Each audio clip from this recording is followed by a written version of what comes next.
opening the South Maui Advisory Committee, South Maui Community Plan Advisory Committee meeting at 5:36 p.m.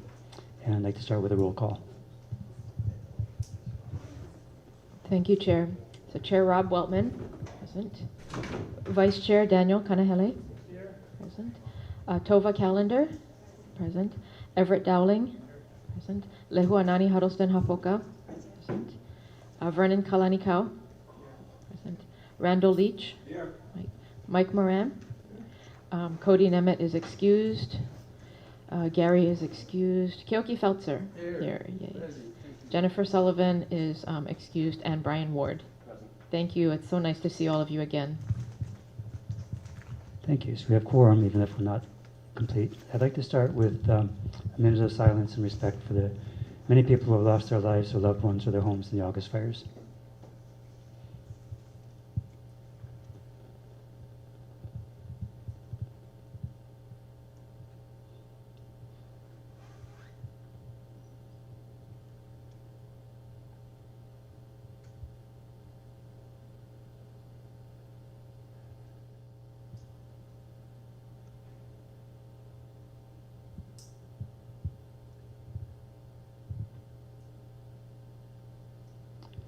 Thank you.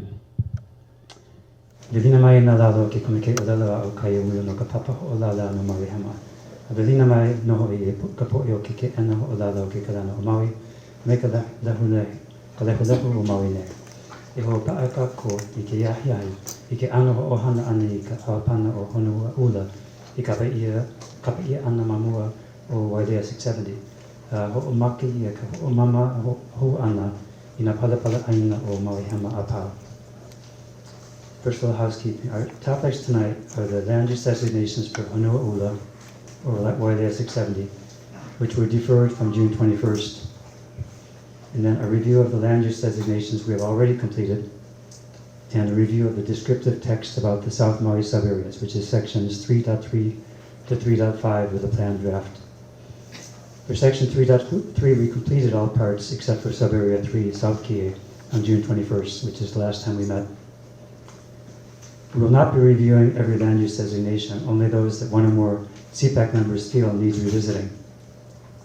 To propose a change to a decision we have made, a member makes a motion to amend something previously adopted, as in section 12 of Robert's Rules.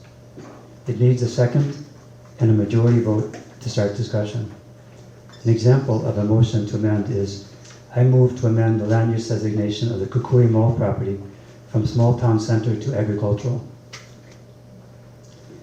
Since there are many agenda items and may take most of the evening to get to the later ones, we will accept testimony on any of the evening's topics either at the beginning of the meeting or just before the particular topic. If you are testifying remotely, please do not turn off your speaker. Watch the meeting coordinator to signal when you're at 2.5 minutes and at the full 3 minutes of testimony time. Testimony will be limited to 3 minutes with 1 minute to respond to follow-up questions.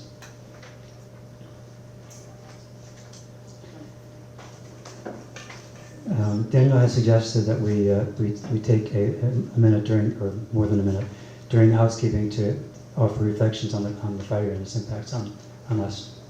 Is that understood? Okay. Daniel, want to introduce the thoughts? I know there are things heavy on our heart, and I suggested that perhaps we take maybe a minute and a half for any individual who wishes to express any sentiments about what happened.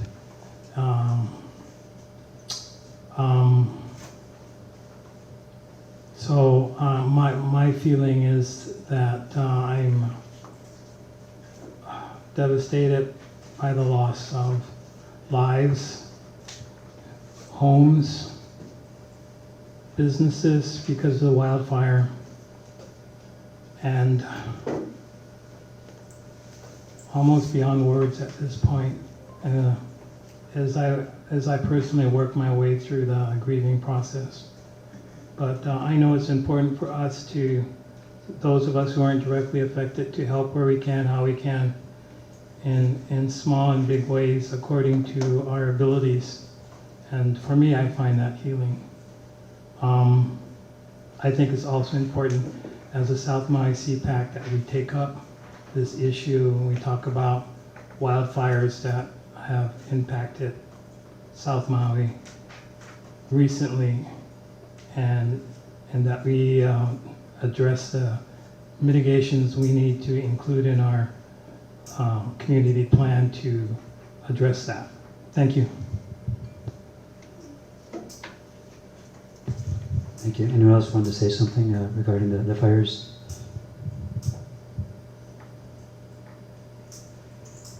Vernon?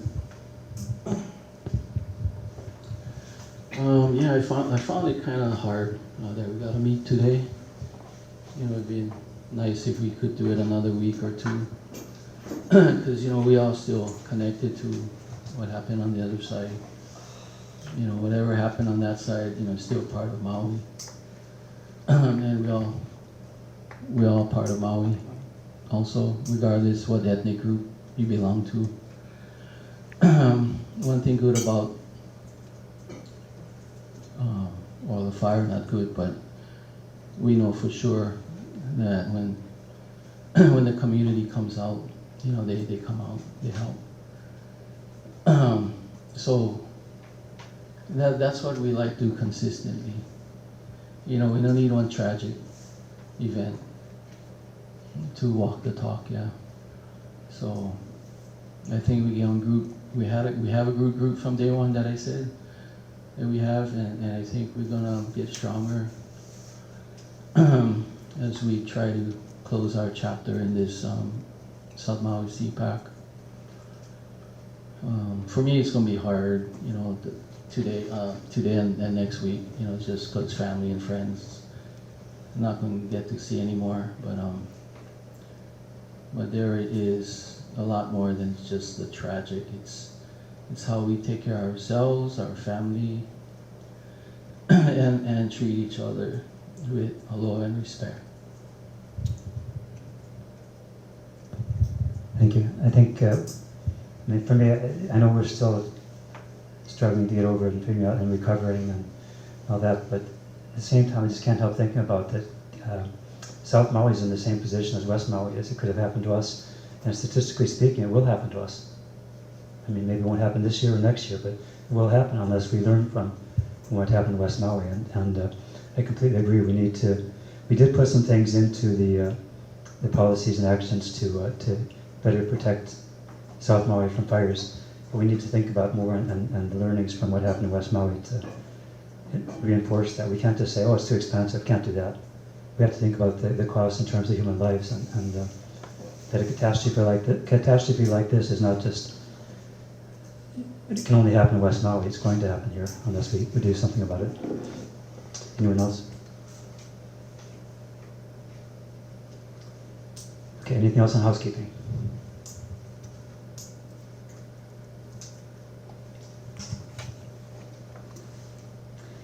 Okay, in that case, I will open for testimony. Like I said, testimony on all three topics, either now or when the topics are discussed. And those are Hanua Ula, YA 670, changes to any of the land use designations we've already made, and then the text of sections 3.3 to 3.5.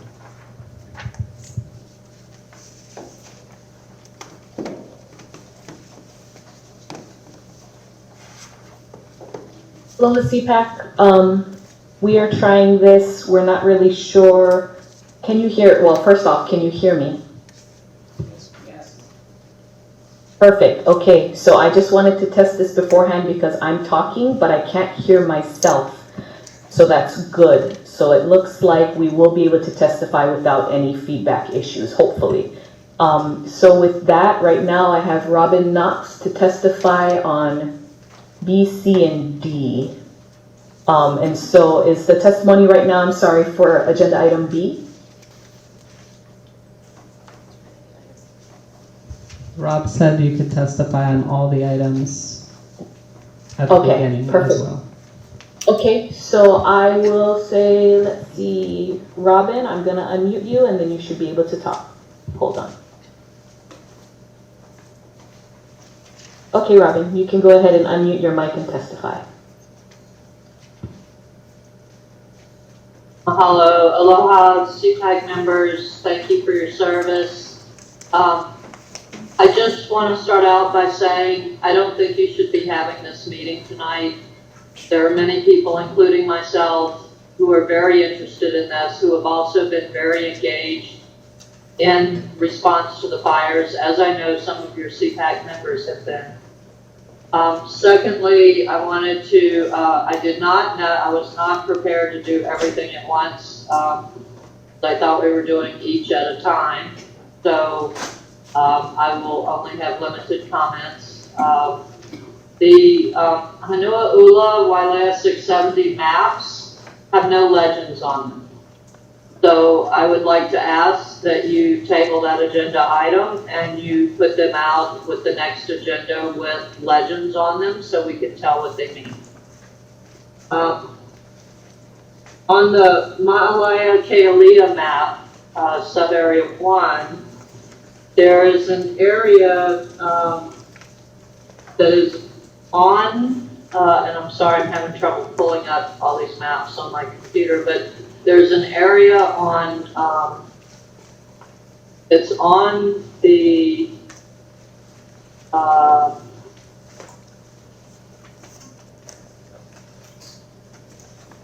it's on one of the maps, but it's not on the other one. And so it's hard to compare the two because the scale of the maps are different. So let's see, it's,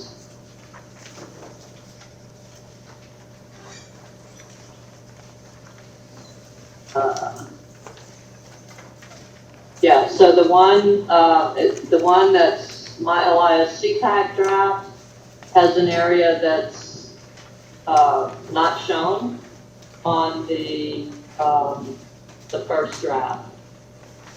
So it's shown, the one that I'm looking at, it looks like it's employment center or industrial. It's hard to tell with the color legend. And it's not shown on the first map. So it's just a different scale. And so it's confusing me as a member of the public to try to compare these two maps when they don't have the same scale. So again, I would like it if we had clearer information to work with. It would also help if you name the files the same way that they're named on the agenda, so that it's easy to figure out which one is the department recommended and which one is the Cpac recommended. And that's all of my comments at this time.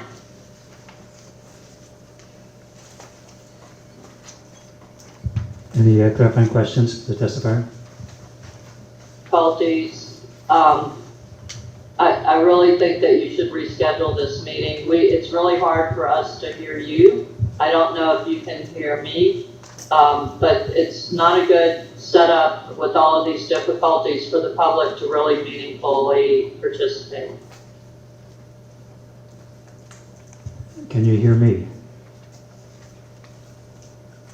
No. Could someone who has the ability to speak to her let her know that she may be getting questions? Does anyone have questions for the testifier? Okay, so you can tell her she can go. Next testifier can be either in. As of right now, there are no other testifiers. There's one testifier, but they would like to testify before agenda item D. Okay. Anyone in the audience wanting to testify at this time?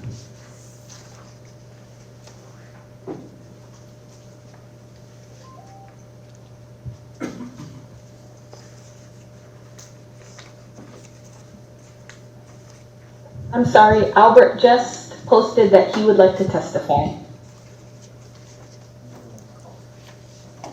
Okay. Is he ready to testify? Are we able to accept his testimony? Okay.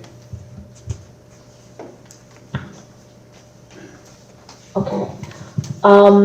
If there's no one in the audience over there, Albert can testify now. Go ahead. Albert, let me see. Okay, Albert, I've unmuted your mic. You can testify.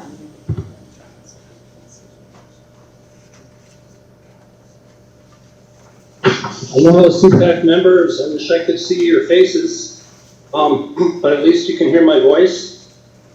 I just wanted to say for Sub-Area 1 that the community has put in a lot of time trying to get that Ma'alaya Pohakea watershed lands designated for open space. We got $1 million from the state open Land and Water Conservation Fund. It's just a really bad place for development. So Maui Tomorrow would recommend that that area be designated for open space instead of agriculture, which would allow residents to be living there and put in harm's way, especially in light of the recent tragedy in Lahaina. Putting people in harm's way makes no sense whatsoever. So anyway, I also, if you got my written testimony, then you can see the photo of one of the many fires that happened there at Maunawaya and which are talked about in the 2016 South Maui Community Wildfire Protection Plan. So I don't know, as they say, a picture is worth 1,000 words, and I hope that you will change the designation to open space. Mahalo. Any clarifying questions, testifier? Thank you. Next testifier. Do you have anyone in the audience?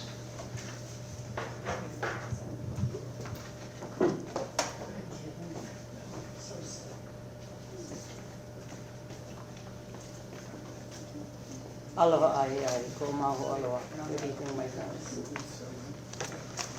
Well, Cpac, just a heads up, we can see you through Herbert's camera. We don't hear anything at the moment, but we can see you, so that's good. Alamai, so sorry. Aloha minala, ko maho aloha. Good evening, my friends. Regarding the sub-area 1 open space, my house abuts Haleakala Ranch, which you guys already know. That is open space right now, aside of the fact that my cousin leases it from Haleakala Ranch to raise cattle.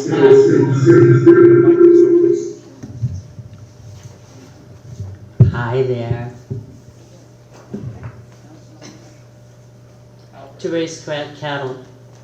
This past year, I have suffered, along with my neighbors, 3 fires. 4 actually. Later last year we had one. Then we had the 4th of July fire on the Hayes property down the street of us, which was a huge fire. And then this past August fire. The fire came down to my house from Pulehu. We were devastated. And this is open land outside of the cattle that were there. Fire engines couldn't help us because they were in Kula and they were up in Lahaina. One did come. He had to turn around because there was a fire in Wailuku. My hats go up to all of them. I'd like to say I want to say a special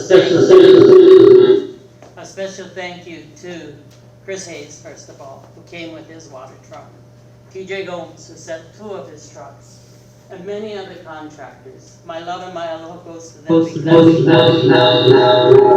because of them, the fire was stopped. And one member from my church, who is a contractor, bought his little thingy, and he dug all these firewalls, of which I'm very grateful. When we look at open space, guys, I'd be the first. I mean, my ancestors has been here for over 250 years. And open space is nice. But it's like my neighbor, Mr. Tavares, said, you know, Zadra, I wish they would build.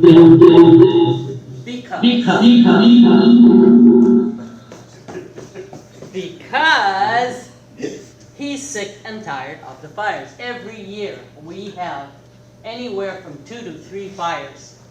It's nobody's fault. It's dry area.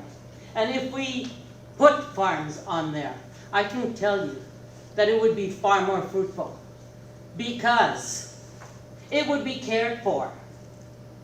The planters, you look at Kula, all the farmers that they have. We talk about being self-sustaining, we talk about being sustainable. Well, along with that comes agriculture, cattle, beef, pigs, cows, of which a little farm I grew up with in Kokokala along the mouth of Yaoi River and Waiho Beach.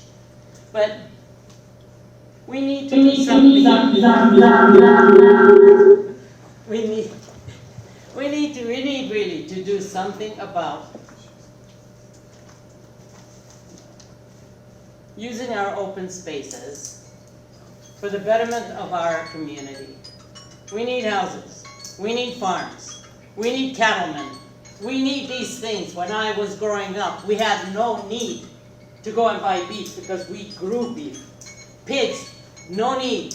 My father raised pigs. So I ask you guys, please, there's 2 things you need to look at. Open space, fires, and I know that, and I pray that you guys, or the Planning Commission, looks at the area around our house, around Okai, which has been a part of the Planning Commission for years, and the Department of Transportation. But guys, there's nothing wrong in taking some of the open space and being intelligent with it and let the community use it to serve the community. I thank all of you for being here. I'm glad that we finally got a quorum with all of you. Mahalo. Any clarifying questions for the testifier? Yoki? I don't have a clarifying question, sorry, I just have a comment. One thing I think it's important, all good points, but one thing I feel it's very important, we're not even mentioning causes of fires, right? You can build or leave whatever you want. If you don't get to the root of the causes, we're never gonna end these fires. That's my comment. On that, I'd like to answer that. The first fire that happened last year was because of a bottle. A bottle. The sun, a bottle glass is used as a conductor. That's what started the fire. Practically every fire that was started in that ranch was because of a bottle. Yes. You put glass over energy, it will be a conductor. It will be a conductor. Thank you. Any additional clarifying questions? Next testifier. And please state which item of the 3 items you're talking about. Okay, nothing. I'm afraid to. No, it's not a problem. Okay, I figured it out. Okay, mike's okay. Okay, Kelly King, a longtime resident. And the first, I want to support all the written testimony that was sent in by Albert as our subcommittee on the South Maui Cpac. I'm very passionate about leaving open space, leaving Ma'alai Mauka open space. And one of the reasons why the council kicked back that original proposal from a few years ago that would have required a community plan amendment was because there's not enough water there for the development. Now when we see what's happening with the fires and somebody, I don't know anybody that agrees with the one developer who made the statement that if we put houses in these open spaces will prevent fires, because look what happened to Lahaina. Look at all the houses that burnt down. In Ma'alaya, when that fire happened, there were no houses to burn down, there were no lives lost, and so we're not really talking about it anymore. We're going to be talking about this fire in Lahaina for a long, long time. And it took some houses down in Kula too, so I want to erase that argument, and I think what Mr. Felser said was really important, to look at the causes of the fires, and we still don't know, the investigation is still underway, so please relook at that area and keep it open space. That's the best designation. We've got the GLNR ready to come in and put a forest preserve there. They're really passionate about that, and they were willing to take over full management of that area. On the other thing I wanted to point out on that testimony is sub-area 5 for McKenna. Going outside of the urban growth boundary to me is just, I don't even know if that's legal, first of all, because that was done by the Maui Island planners. That is set in stone. The only change that has been done per process to the Maui Island Plan was when my committee added climate change and climate action as one of the goals for that Maui Island Plan. But the process that you have to go through to change it, and those urban growth boundaries are in the Maui Island Plan, you have to go through the county council process. You have to change the law because that is in the law. And so to try to plan outside of that is to fly in the face of their decisions of where those growth boundaries should be to prevent urban sprawl.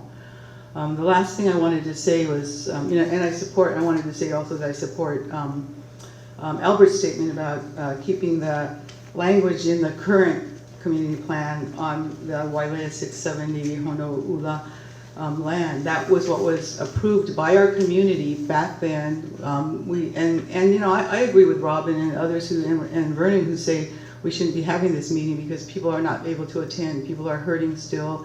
There's so many people involved and I was just in a meeting with Toba the other day. We're trying to, there's citizens task force all over the place trying to fill in where the county, state, FEMA, Red Cross cannot. So there's a lot of us that are just have are pulled in a lot of different directions. It's hard for us to get to these meetings.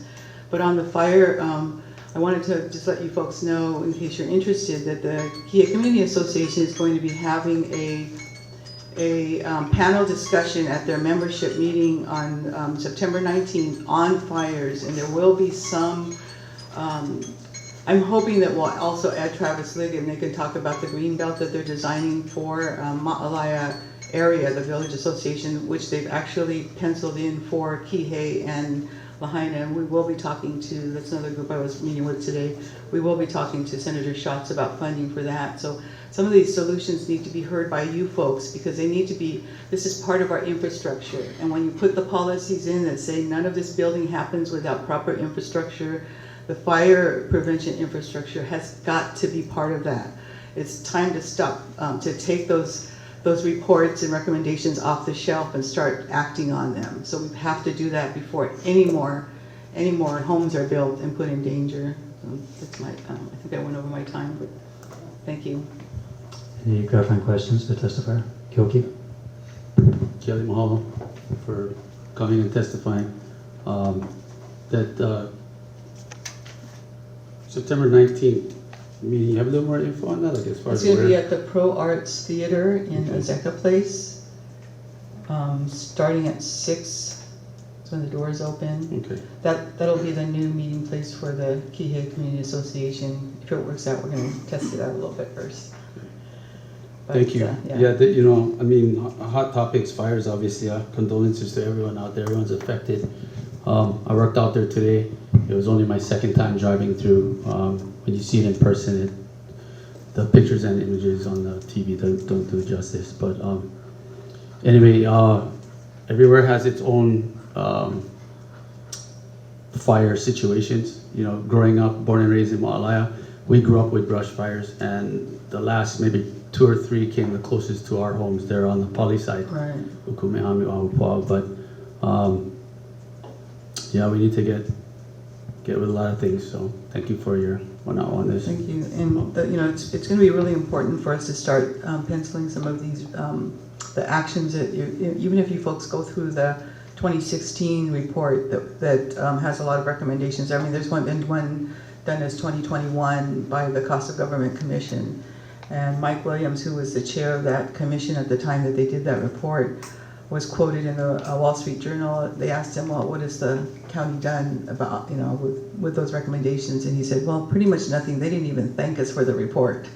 So, we're not getting the attention that we need on these reports. Why are we doing them? There's enough information. We don't need another report. We need action, and we need that to happen before we start building more and putting more people in danger. Thank you. Any other clarifying questions? Daniel? Aloha, Kelly. Regarding your testimony on the Sub-Area 1 open space designations for the Mauka lands, Albert Perez mentioned some funding on the state level, if I heard him correctly. Right. Are you aware of additional funding on the county level Because I Yes. knew at one point there was Right. monies that the county had to purchase the land before the current owner purchased it. So do you know if that's still in place? Well, that was approved for 5.5 million, and then Legacy Lands from the state pledged another million. We added another, I forget, 750,000, something like that, to bring it up to the level of, to get it to the level that we were told would be acceptable to the landowner. Unfortunately, they sold it out from under us before we met the deadline for approving that funding. But we didn't get to the point of closing the deal because someone else had bought it out from under us. The state had pledged $1 million and then took that money away, and that to me, I was told that $1 million is still there in Legacy Lands. The money that was in the county budget is not designated anymore, but it came out of open space. So the open space fund sits there with however many millions that we put into it every year as a county. There's a percentage of the total revenue that goes towards open space. So that doesn't have a deadline. It doesn't have to necessarily be in budget session. That can be accessed at any time if there's a budget amendment to bring that 5.5 million back to that project. Okay, thank you, Kelly. Thank you. Gilkey? Kelly, to your knowledge, where do you know the eminent domain is? Is it just sitting somewhere? The eminent domain resolution was passed by the council last year unanimously. It didn't have a deadline on it, so as far as I know, it's an open document. But it will take the mayor to pull the trigger on it. Thank you. Further clarifying questions? Thank you. Next testifier.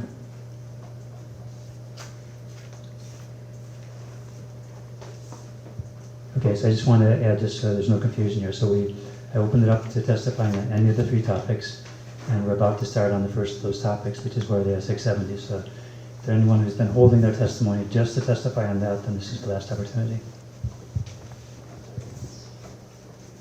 Hi, Chair, members. Cal Chip Chase here only to testify on that last item, or that first item, Wailea 670. And I appreciate that we're all here in an appropriately somber mood. I'll try to cover what I need to cover, and then I'm happy to answer any questions. We talked last time, we talked about the 2 parts to the community plan effort. One is the text, the other is the mapping. I took a look at the June 2023 Cpac draft of the text, and it does reflect the changes that this body came close to adopting at the last meeting that we had sort of worked out as a compromise when I was a resource on this item. And so we support the text that's in item 3.4, or chapter 3.4 of the community plan, the June 2023 draft. The second part of the effort is the mapping. And just to give a little bit of context, since it's a while since we last talked, the Wailea 670, or the Honou'ula project is a project district. And traditionally in a project district in the community plan, everything was colored one color, a project district color, because the uses get refined through phase 2 and phase 3. And so we submitted testimony, it's dated July 10th. It's by email, and we included 3 maps. And the first map that I want to show you is what we labeled A2, and that is a map that colors everything one color, sort of the traditional way to look at a project district.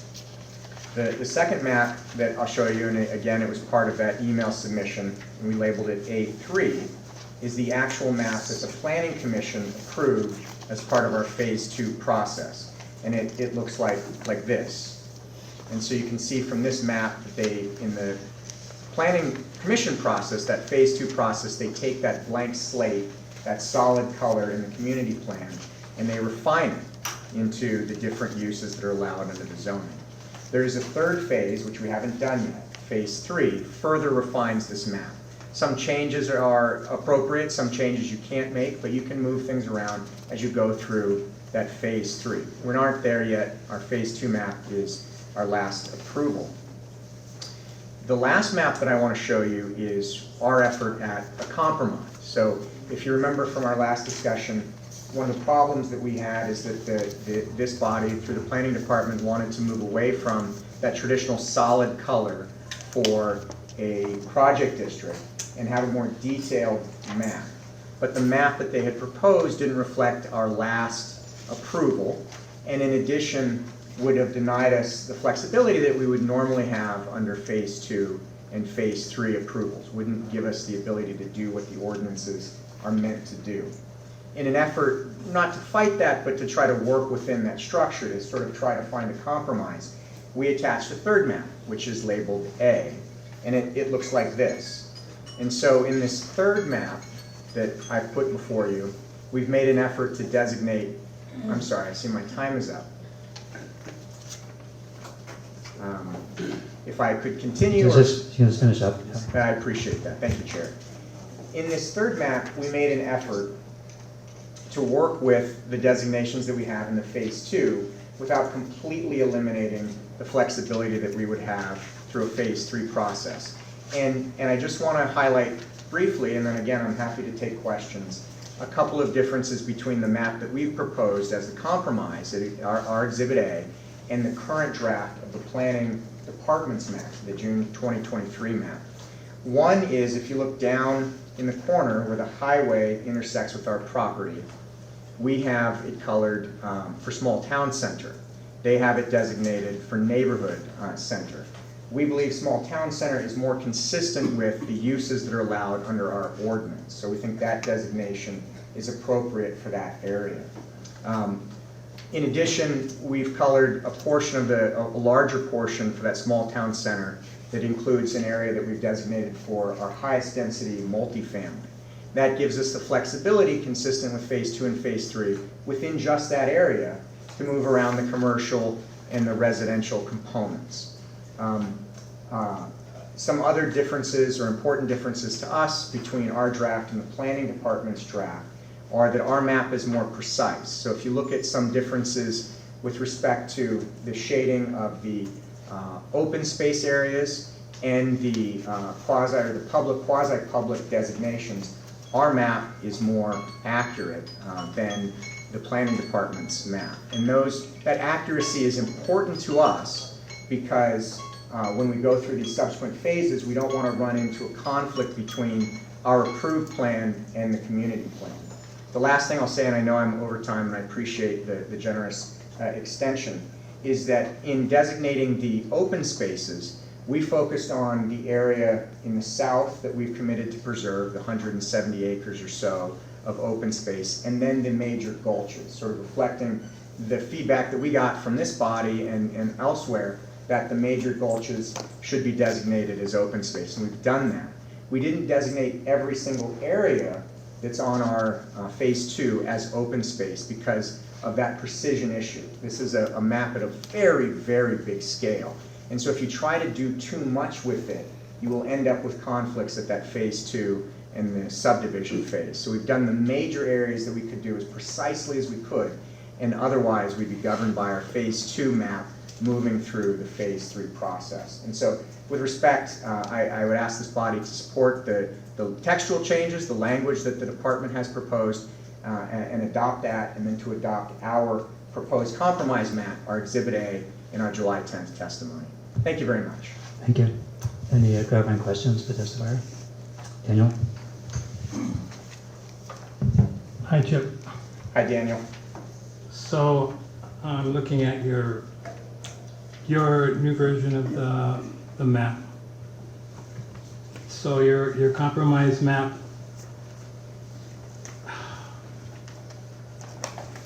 when was it submitted to the planning department? When the testimony was submitted? It was July 10th, Daniel. The map was submitted on July 10th. Yes. And are you proposing, if we accept this version of the map, that you would be fine with it being using the planning department's recommendation to use form-based zoning? I don't necessarily know what you mean by a form-based zoning yet. Well, the designations that, sorry, maybe that's not the correct term. But the designations that are being proposed by the planning department. Well, the designations that are proposed by the planning department in their map, we don't believe is the best form for this. That's why we would support or would ask you to adopt our map. They use the same, generally, terms, residential, and we took it from the Cpac term, so these are your designations. Small town center, we do have the neighborhood center, residential, and open space. So those are your definitions. We just mapped some portions of it differently and we believe more accurately than the planning department. So I guess I'm getting to that, in our last public meeting, you were recommending special purpose district. So if we were to go along with this map, you would be fine not having it designated as a special purpose district? That's right, Daniel. Yes. So that's our compromise that we propose. Thank you. Any other clarifying questions? Yes, there were. Just so I can understand, I'm fairly new at this, so you use the word under our ordinances. Is that different from obviously the counties, but whose ordinances are supposed to be followed, theirs or yours? So that's a great question. So when I say our ordinances, it's because it's a project district. So project districts get their own individual ordinances adopted by the county council and signed in as part of the zoning code. So we actually have our own chapter in the zoning code that only applies to Wailea 670 or Honolulu. And so when I say our, I mean the specific zoning that is only applicable to Honolulu. Okay, so thank you for clarifying that. I wasn't quite sure what that meant. And then in regards to as a designation, as a proposal by the planning department, I guess in this project, so maybe the planning department can help me out to understand this. So each project, everybody has a little bit different standards, or is it supposed to be straight across the board? So I think that's what I'm trying to understand. So for project districts, the planning department certainly weigh in, but my perspective on project districts is that each project district is individually established. And so there are project districts, my client's project district, Wailea 670. I've worked in a separate project district on Lanai, for example. It has completely different zoning standards and rules than Wailea 670 does, and then the general zoning that is applicable to the county. So it's unique to each project. Okay, that's a good answer that I can understand, because I was just thinking that maybe each project can amend it to your own specifications and so forth. But so I appreciate the answer. I can understand. Thank you. You're welcome. Any other clarifying questions? Brian? Thank you for coming and testifying with us. Question for you, looking at the map that was included in the July 9th. It doesn't have a public, quasi-public designation, kind of this map. It has the designation here. Your map does not. So I guess I would be asking, why was that removed? And then it also looks as if there was parks designated throughout on this map that are not on your map. Two excellent questions. So I'll address the public, quasi-public first. So that area was identified as a location for water tanks. They may not be located physically there. They might be located on Malta land, Lupalakua's land, or elsewhere in the project district. But the residential designation, that yellow, allows us to put them there if that ends up being what we decide to do. So in other words, the blue will limit us and say you have to put the water tanks here. The yellow lets us put them elsewhere in the project if that makes more sense when we go through the phase 3 approval, or to locate them off the project on Ulupalakua's land if that ultimately makes more sense too. So it's that flexibility, and the residential zoning or designation would allow it. Oh, I'm sorry. Yeah, I was just getting the feedback earlier. Is that all right? Too close to you, is that what you're telling me? I'll let you know. Yeah, I appreciate it. No, We're working legit. this every way we can. This sounds good. So, Quick question if I could. Yeah.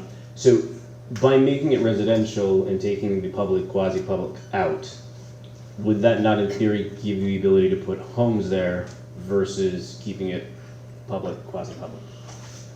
no, that's exactly right. And so that's the idea under the project district in the phase 2 is through those two mechanisms, we have a maximum number of homes that we're allowed to build. And you can put them throughout your project. You're not limited to specific areas like a residential zoning or these other places. You go through the phase 2 and the phase 3 approvals to tie those down. So your phase 2 is your conceptual plan, your phase 3 is your detailed plan. And so it may turn out that that area is more appropriate for homes than for the water tanks, and then another area is more appropriate for water tanks than homes. But the maximum number is already fixed. That can't change. We can't be more dense than was approved in our phase 1 and our phase 2. That is set in stone. The only thing that we could do is build more affordable units, but we couldn't build any additional units beyond the total of 1150 that were approved. I'll jump to your second question. You might have some others, but I'll tackle the parks question next. So parks are also allowed in residential. And so it doesn't eliminate that use, it just gives us the flexibility, again, thinking about this mapping at a really high level. I mean, this is 670 acres, that's where we got the name, right? 670 acres reproduced on a tiny map. The lines are very broad, if you will. And so the concept is fixed. The number of acres that will be dedicated to open space and to park, those things are fixed. Exactly what the boundaries of them are is only generally sketched out in your phase 2. It's not set in stone until you get to your phase 3 and to your subdivision. And so by not including the parks, it doesn't mean they won't be there. We have to be consistent with our phase 2. It just means they might not be in exactly the locations designated on the community plan. The yellow coloring gives us that ability to have the same acreage, but just not in exactly the same locations.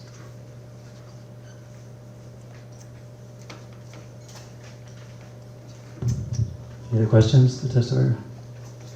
So I would ask if the committee members feel we should ask CHIP to remain as a resource, because I am still confused about exactly what the differences are between the two proposals. Any objections to asking CHIP to stay? Okay, are you able to say? Thank you. Happy to. Thank you. Okay. Any other questions? Thank you. Thank you. Any other testimony on Wailea 670? Honolulu. Good evening. My name is Will Spence. You guys probably saw Mr. Dean Frampton represent Honolulu before. He's gone on to another job, so I picked up some of his responsibilities. So just with all the discussion on project districts, maybe I could just add something and hopefully it'll clarify. The project districts have their own, like Cal was saying, have their own chapter in the zoning code in Title 19. It's a specially crafted zoning that specifies numbers of homes, numbers of acres of parks, etc., open space, cultural reserves, all those kinds of things. Those are all very carefully adopted by the county council. Phase 2, and they come in 3 phases, project districts. The first phase is the establishment of that zoning code. The second phase includes the adoption of a preliminary map. And that's kind of what we're talking about here. When Cal's saying we would have preferred the larger, blank space, that's, like he's saying, that's traditionally what a project district is. The compromise still provides that flexibility. It largely reflects the phase 2 approval, but that phase 2 approval is only a preliminary map. Things can still move around on there. Phase 3 is when those uses, those specific acreages, those become set in stone. So it's a complex idea. The concept, however many years ago we adopted project district zoning ordinances, was meant to be very flexible, to allow some creativity. And you know, it's kind of turned into a quagmire, just honestly. It gets more complicated as you keep going. But I really support the map that Mr. Frampton had submitted, the compromise map. It does reflect the phase 2 approval, but it also provides some flexibility as, you know, as this project goes forward. Thank you. Any clarifying questions to testifier? Daniel? Hello, Will.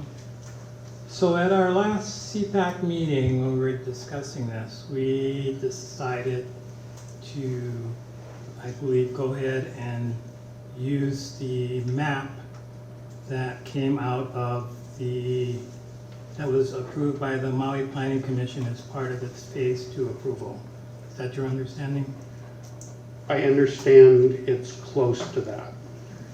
Well, so I think that was discussion, and then the planning department, using that map, came up with this draft recommendation. August 22, department recommended draft using the map that came out of that was approved, the phase 2 approval used by the Maui Planning Commission. So that's the map the our planners used to come up with this department recommended draft. And now you're proposing a third map, which is something you feel is going to give you the flexibility that you would have if this was a special purpose district, right? I mean, it's a compromise, right? That's how I'm reading it. Yes, it is. So we have adopted, or we are recommending a special purpose district that has a description or definition, and that's what we're working with. You know, we're going through all these land use areas. So we have all these maps in front of us. I'm just kind of reviewing in my head what I'm hearing and if I'm understanding all you guys correctly. Am I on the right track? Yes. Thank you. Any other questions for Will? Thank you. Thank you. Any more testifiers on Wailea 670 Honolulu? Okay, closing testimony on that and opening discussion. So, in my opinion, it's actually gotten more complicated. I thought we had 2 proposals, not because we had more. Except that I guess the special purpose district proposal has been withdrawn, which is a good thing. I think that we're much closer to a compromise, to something which everyone agrees on. Most of the testimony has been against the idea of a special purpose district for exactly the reason that we're going away from project districts. So, members of the Cpac can propose anything they want to. However, I think it would be very excellent if we start with one or the other and then make small changes to that. Daniel. So I very much would like to hear from the planning department what they think of the proposed map that Cal is sharing with the Cpac. And because we're looking at your recommendations and they're proposing another map, and I'm wanting to know have you had time, have you planners had time to review their map? And do you have any comments on it that would be helpful to us in our decision making? Thank you. The small town center that they are requesting matches the original department recommended map. That seems reasonable. The residential did remove all the gulches and parks that were included, and most of those were identifying cultural sites, which was a request of the Cpac to ensure that that was identified.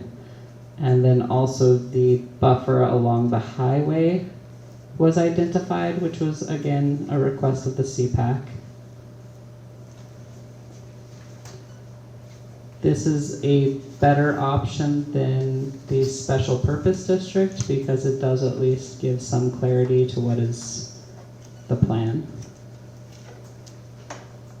It is up to this body to make sure the map matches the desires that you have for the and how you envision the community growing.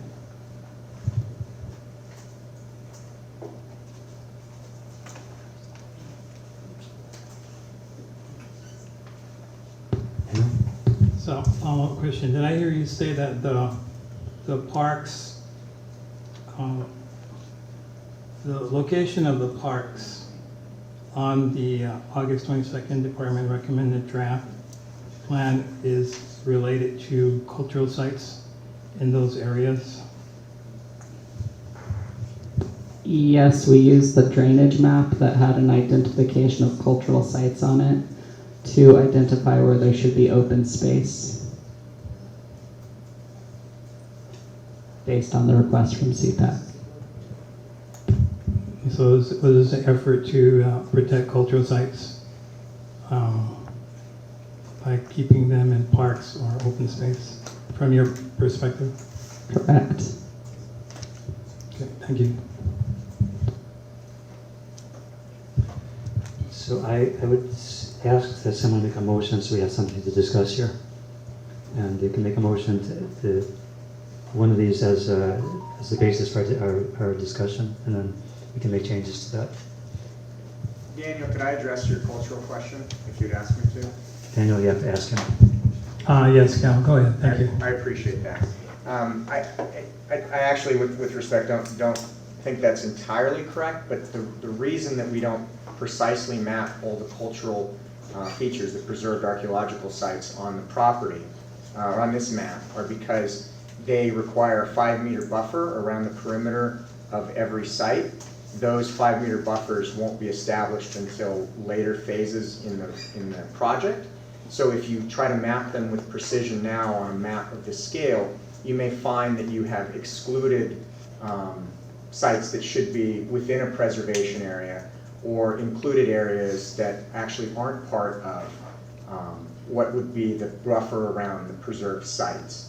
And so that's why at this scale and at this stage, we couldn't map, and it's impossible to map those with precision. You can show them through a general area, but you can't say this is where the preserved site will find itself with its buffer on the map. But all of those, and I'll reiterate to this body, and I mean, Daniel, you and I have talked about this a lot, all of the commitments through the archaeological project documents, the AIS and the preservation plan, which both Shifty and OHA accepted, and in the Planning Commission proceeding, all of those commitments to preserve those sites with the minimum 5-meter buffers around the entire perimeter remain in place and won't be at all affected by the designation that this body makes. The only mistake that we could make is trying to be precise at this stage that doesn't capture what ultimately is the necessary buffer around those sites. Thank you. I have questions. Unless somebody else has questions, I can yield since I've been asking questions. Maybe others have, but I do have more questions. Go ahead. So this is for planning again. So you feel you have had enough time to evaluate the current proposed map from the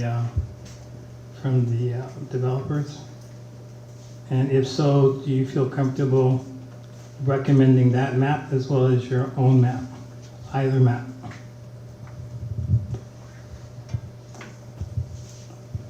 It is up to the Cpac to decide what you would like to recommend at this point. It is up to the desires of this body. Do you want to identify the gulches and the streams? Do you want the cultural sites identified?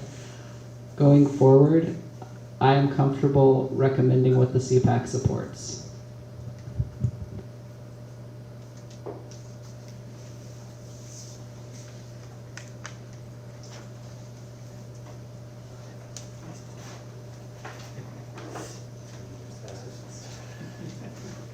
Just have me hurry up before I forget. So like Daniel, okay, so you're in the mix with this discussion, why they're 670 a long time. So let's say, and just for talking purposes, let's say we did adopt a small town center. Is it possibly we can, like, you probably be involved in the cultural aspects? I mean, would that keep that hui out? I don't think so. I think there's possibilities that you'd still be involved in if we did the small town center. You know, for the cultural part. So I just, you know, this for planning department, it's for Daniel, the hui, and whoever wanna chime in on that. You know, I'm not seeing a whole lot behind the fine lines on this bugger, but I'm kind of leaning to, you know, taking a shot at that. But on the cultural part, open space, park areas, I think that could be worked on with certain language and verbiage with the hui and the landowner.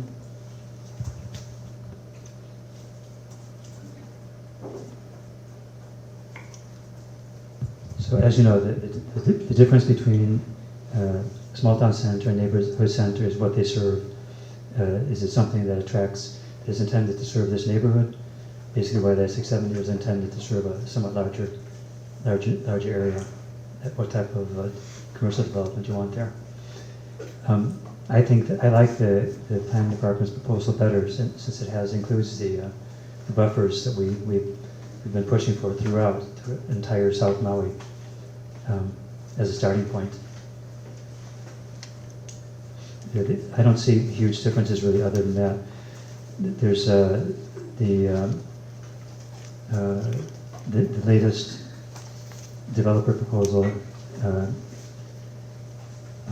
as Chip said, it does not have the, Ms. Cal said, does not have the public, quasi-public at the south part, but that can be handled in other ways.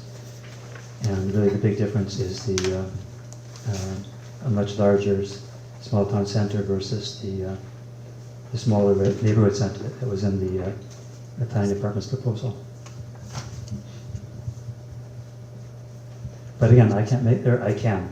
I mean, Robert's rules say that the chair can actually make motions and can argue for them too, but it's supposed to avoid that if possible, so let someone else make a motion.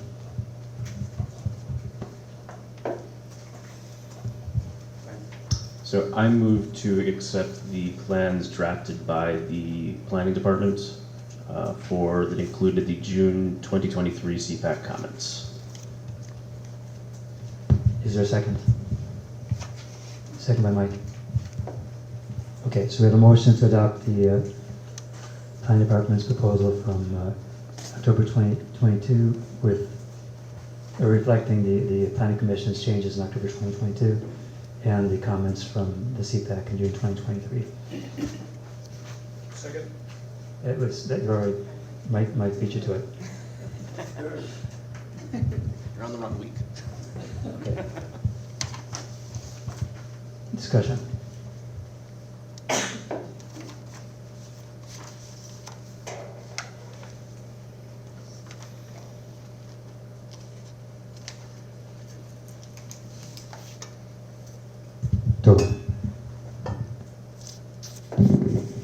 This might not be the right place to bring it up, but we had a testimony outside of what we've heard today in written testimony about this issue of scale and GIS accuracy. And I mean, I think that some of those concerns are kind of relevant, and perhaps it's not landing within this, but we try to include somewhere in the language recognition that these are not absolute maps, and that if there's inaccuracies, they're going to be fixed at some later point? I drafted a policy to say that the open space and for gulches and cultural preserves can be moved but may not be removed. I have the actual language back in the office, so I apologize I didn't bring that document. Okay. But that could either be area specific or it could be included in the whole plan.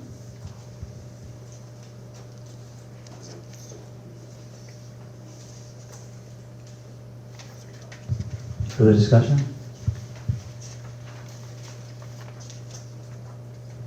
Are we ready for a decision? Any objections to adopting the proposal by the planning department? I found we've done so unanimously. At this point, it's time for a break, I think. 10-minute break.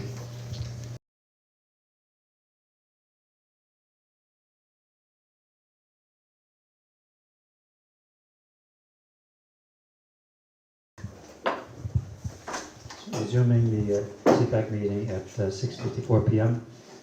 And we're now transitioning to the adopted land use designations and any changes that the Cpac members would like to make. So opening up again to public testimony. If anyone would like to testify on that particular matter who has not already testified on it.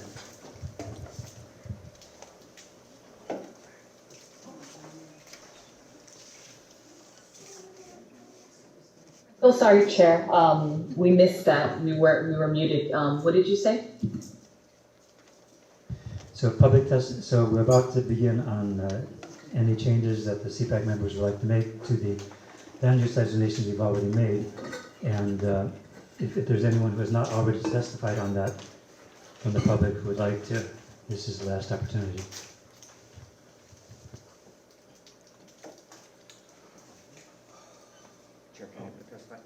Yes, go ahead, Harry. My name is Harry Lake, and I'm here as a representative of the owners of the project commonly known as Pi'ilani Promenade at Kauna'ulu and Pi'ilani Highway. First of all, I'm here to just request that the original designation of small town center be applied to the property for pretty simple 3 reasons. One, it's the right designation. We're at the intersection of 2 highways, Pi'ilani Highway will ultimately become a country highway or an extension of Kauna'ulu, both of which will be designated by the Department of Transportation as state highways. So if you're going to have a small town center, that's probably where you want it. Second, it's consistent with a heavily, vetted, very public, heavy litigated process that was signed off by the county, the state, and several interveners. And so that designation will allow that agreement to be consistent with the designation, which again was very public and subject to much public testimony. And then third, the way that you guys have properly defined that designation allows for residential, which we believe is very important, and we're very much interested in, particularly in the wake of the tragedy in Lahaina, to accelerate affordable housing and workforce housing concepts on the plan, which we believe the small town center would allow for, and also allow for educational and cultural centers that we would like to work with some nonprofits to provide for as well. All of that would be consistent and quite frankly very sustainable in the design, and allowing the flexibility provided for by your designation of a small town center will allow us to deliver the very best and most special project on Pi'ilani Promenade, which we will rename, by the way. That's it. Thank you. Thank you. Any clarifying questions? Everett?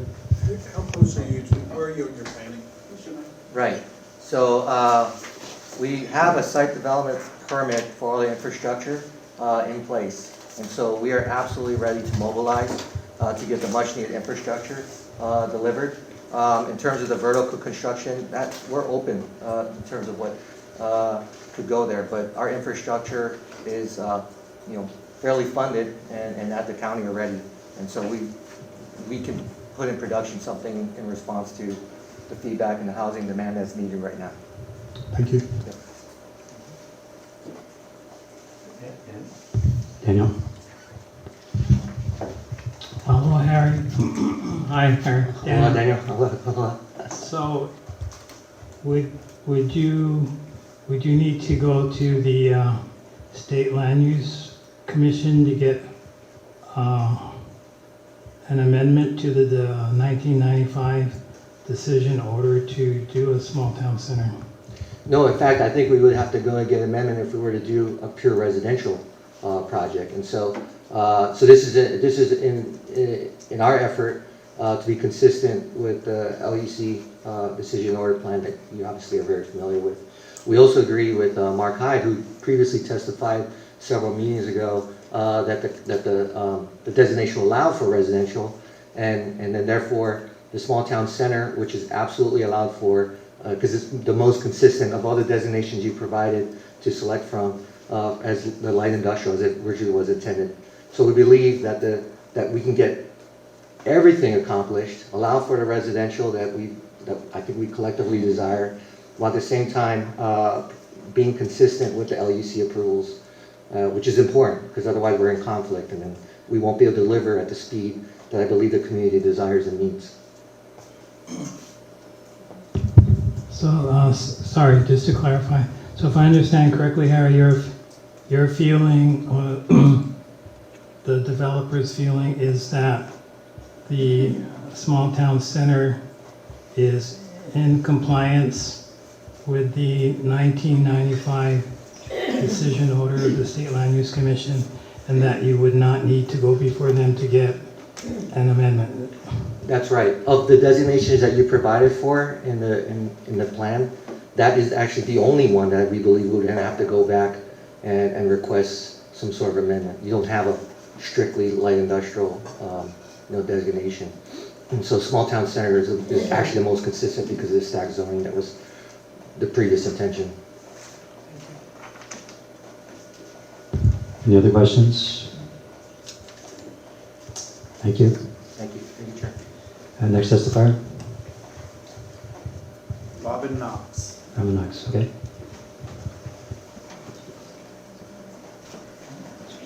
Robin Knox? Robin Knox, are you ready to testify?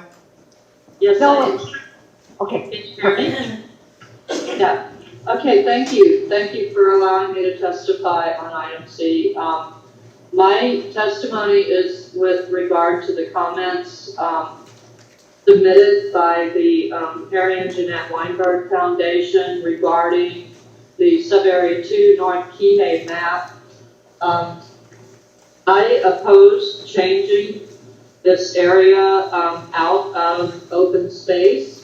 The reason that the community has advocated for it to be in open space is the nature of the land and its relationship to drainage and flooding.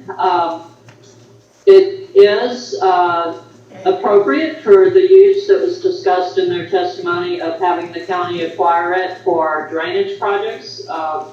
I believe that would be supported by the community. However, it is not an appropriate place to build. Even though the map shows some parts of that being out of the 100-year floodplain, that is a moving statistic.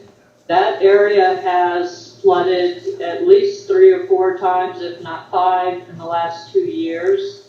As climate change makes our storms more intense, our sea level rise, and the ocean moves inward, we're going to find that more and more of these areas flood. I also believe that that area is a wetland, although the county has not completed their wetland mapping. That stream has already been channelized, and if it were not channelized, I believe that water would spread out and make that entire area subject to more flooding. And I think that's what we want, because we want to capture that sediment and hold it in an open space. There's also very limited ingress or egress that is not in the 100-year flood zone. So again, it doesn't seem an appropriate place to have any kind of buildings or businesses, which is what the Weinbergs are saying that they're planning to do. And they're also talking about realigning that stream. And all of those, we know at this point in time, are bad ideas. We know that those kinds of activities on those kinds of lands cause the problems that we already have. And that's why our community has been advocating for open space for those areas, because it can not only become a recreational space for our community when it's not flooded, but it can provide flood protection for the surrounding community and protect the ocean from all the sedimentation. That's all I had. Thank you. Thank you. Any questions for Robin? Next testifier. Albert Perez. Albert. Albert Perez.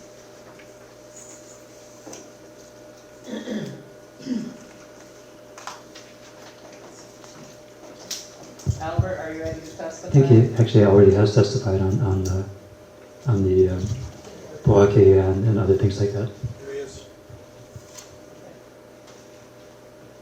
He didn't testify at this meeting. He did. He testified earlier. He did. Albert, you're muted. He said he wanted these items. B and C. I'm sorry, C and D. I'd like to ask the chair if there's anyone else who wants to testify on this. I'd like to go afterward because I'm still preparing my testimony, responding to some of the things that were said. He testified on sub-area. Yes. There aren't any more testifiers. Okay. No other testifiers? Oh, Larry. Can't hear the chair. Sorry, Is that okay? I'll be brief, Larry Stevens. I just wanted to remind the group that the Maui Marine Resource Council has been working in the Ma'alaya Poakea area for some years now, and the very first project that we undertook was to cut a fire break in between the state land and the private land, of the triangle. And I just want to reiterate that it's so important that we not build on that land. And we've been strong supporters of acquiring the land for open space or other purposes. And just want to underline that again. This is critical. We are going to have fire after fire after fire in that area unless we do something about it. And just leaving it alone is really not enough. But developing it would be a total disaster. Thank you. Any question for Larry? Daniel? Larry, I didn't catch the first part of your testimony. You said the Maui Nui Resource kind of fire break? So yeah, we began with, we created a plan working with Maui Environmental Consulting, Michael Reyes, and which we consulted with all the relevant actors in the area, the residents, the business owners, cultural people, the state, and a bunch of others. And the number one recommendation that came out of that plan was that there was a terrible fire risk there, and that the first thing that we should do was to cut a fire break in between the state land and the private land, which is the subject of possible development, which we did. We got a grant. We had to go get a special grant. We couldn't get money from, get the state to use their money for it because they don't have any money for it. So we went and got a special grant, and we cut a fire break in that area between the two properties. Because we thought it was such an important thing. And just another way to underline the point that this land should not be developed and it should be very carefully managed, or we're going to have fire after fire after fire as we have had for so many years. Thank you. I just wonder how that looked like a road got there, so now I know. Well, there was an existing road there. We worked it to make it more of a much wider fire break, so it would serve as a fire break. And we're also doing erosion control in that area as well, because as you may know, the road is in terrible shape, and the erosion there has been very severe. Any questions for Larry? Thank you. Is Albert ready? Albert, are you ready to testify on item C? Can you hear me? Yes. Okay, very good. Okay, yeah. Thanks for bearing with me. So The Pi'ilani Promenade land should not be designated as small town center unless you want to be fighting another mega mall proposal. The current owners are shopping center developers, and that's what they do. If you change it to small town center, they'll be able to go back to the Land Use Commission and ask for an amendment that will allow lots more retail. So I would recommend that you, if you want residential there, in proximity to the high school, that is what you should ask for. If you change it to small town center, you'll be asking for many more problems with traffic that's associated with retail. That's my comment about that. I had a thought today. I know that people want to be providing housing in the Kihei Mauka area. And so initially you designated it open space and ag, and then it was changed to a proposal from Mr. Frampton. But I really think you cannot rely on policies to restrict development if the land is designated. So what I would suggest is that you go back to designating it for open space and agriculture. And if you want to put an additional egress road there, you can do that. And then when, you can talk about putting in the infrastructure that's required for all of that development. And if in fact that occurs, then you can come back on the next go around and designate it for development. They've already said that they are not intending to do it. The last time that they did something like this was with the Mega Mall property. They sold it to the developers, and we almost had a Mega Mall put in there. So that's what I would recommend. The other thing is that is sub-area 5 acceptable for this part or no? I think it's not. Sub-area 5 is, you can talk about sub-area 5 as well. It's Okay, thank you. So the draft community plan map shows several parcels across from McKenna State Park that are outside of the urban growth boundary but designated residential. That's inappropriate. I'm just reading my testimony. You can refer to my testimony. But it violates the Maui Island Plan's goal of limiting sprawl. Undeveloped parcels should be designated either open space or ag. For parcels that have existing homes, rural residential designation would be appropriate outside the urban growth area. I would refer you to our testimony on the parcels in Wailea that we are recommending for park and open space designation. And then my final recommendation was that the Cpac take some of the near-term and long-term recommendations from the 2016 South Maui Wildfire Protection Plan, pull them out and put them directly in the implementing actions section of the plan, instead of just having a policy that incorporates that wildfire plan by reference. It'll make it much more likely that it'll be implemented instead of just sitting on the shelf. Thank you so much for your service. Aloha. Thank you. Any clarifying questions? Verna? Hello, Albert. So is this two-way or just one way? Oh, sorry, I have to turn off the. It's one way. Turn on. There we go. One way. Yeah, Albert, you there? It's Vernon. Go ahead. Okay, hope you're here. So, Albert, you're part of that stipulation of order agreement. Pretty much how I read that, in agreement with the landowner that Harry Lake is representing. You guys relinquish all of your opposition to even agreeing to going back to the 95 plan designation. So you guys was in agreement with the landowner in the stipulation of order. And if I read that correctly, you guys supposed to be working together with Ahamoku and the lineal descendants and the community to shape what this property, Pi'ilani Promenade, should be.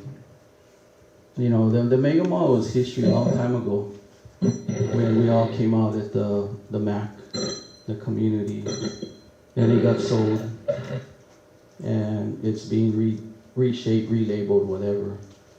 So I'm that's sorry. We can't hear. Oh, okay, sorry about that. But anyway, so that's important that this body know about that. You know, there's an agreement with the landowner surrendering all of their opposition, the fight with Mega Mall, Pilani Promenade. You know, so they have an agreement, and the agreement is moving forward with the old 95 plan, which I don't like that plan. I kind of hoping that we could have preserved 10 acres on that property, even 18, but that didn't happen.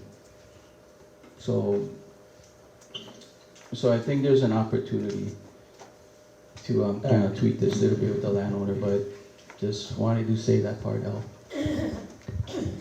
Any other clarifying questions? Thank you. Sorry, Chair, was that a question for me or no? No, I don't think so. It was a comment. Any other clarifying questions? Tova? Well, now I'm even more confused. Vernon, are you saying that, so if the question is that parcel designated town center or designated residential, how does the 99 or 1995 plan that you just mentioned factor in? Is that one of those two designations, or? This is discussion. Can we just wait until the testimony's done? That's sorry, okay. yeah. Any other clarifying questions to testifier? Daniel? This question is for Albert. If he can hear me. It's one way, right? Yeah. He can't answer. So, Albert, if you can hear me, could you, since you're a move-on in the Promenade case, could you explain what the stipulation to an agreement is? What does that mean? What was the stipulation? I'm going to repeat what you just said. Albert, since you're a move-on in the case regarding the Ilani Promenade, can you explain what the stipulation of the case was? Well, we reached an agreement that they would, I'm going from memory just to be clear, we reached an agreement that they would develop what they had originally agreed to develop in 1995, which was a light industrial subdivision. And they had added in some additional cultural preservation areas, which you see reflected in the current map. So, I mean, that's my recollection without reviewing it, but essentially, we felt like they had made a promise in 1995, and they, being Ka'unu'ula Ranch, got the original thing, and these are the new owners who had tried to do something else. So we just feel like the residential designation is going to be something that we can support when they go back for a change before the Land Use Commission. And if you change it to small town center, then that's going to open it up to where they'll be able to justify much higher retail density, which we would not support, but then we would have to fight it at the Land Use Commission. So I hope that's answering the question.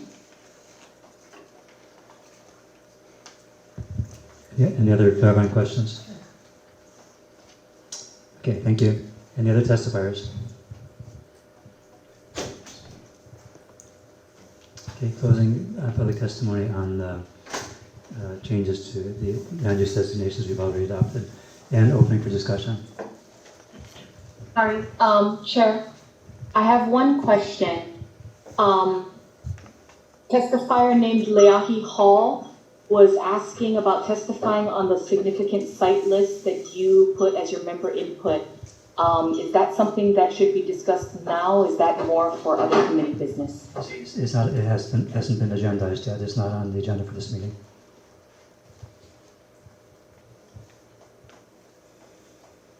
Did you get that? Sorry, okay.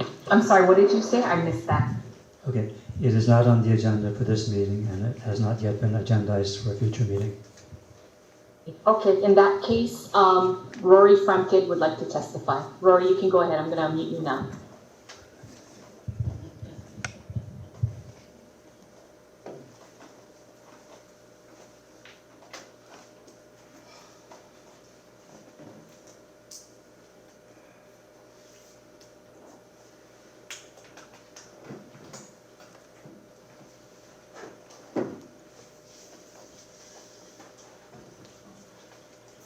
Okay, can you hear me?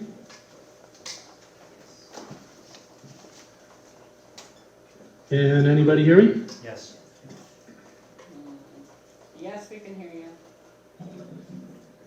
Okay, thank you.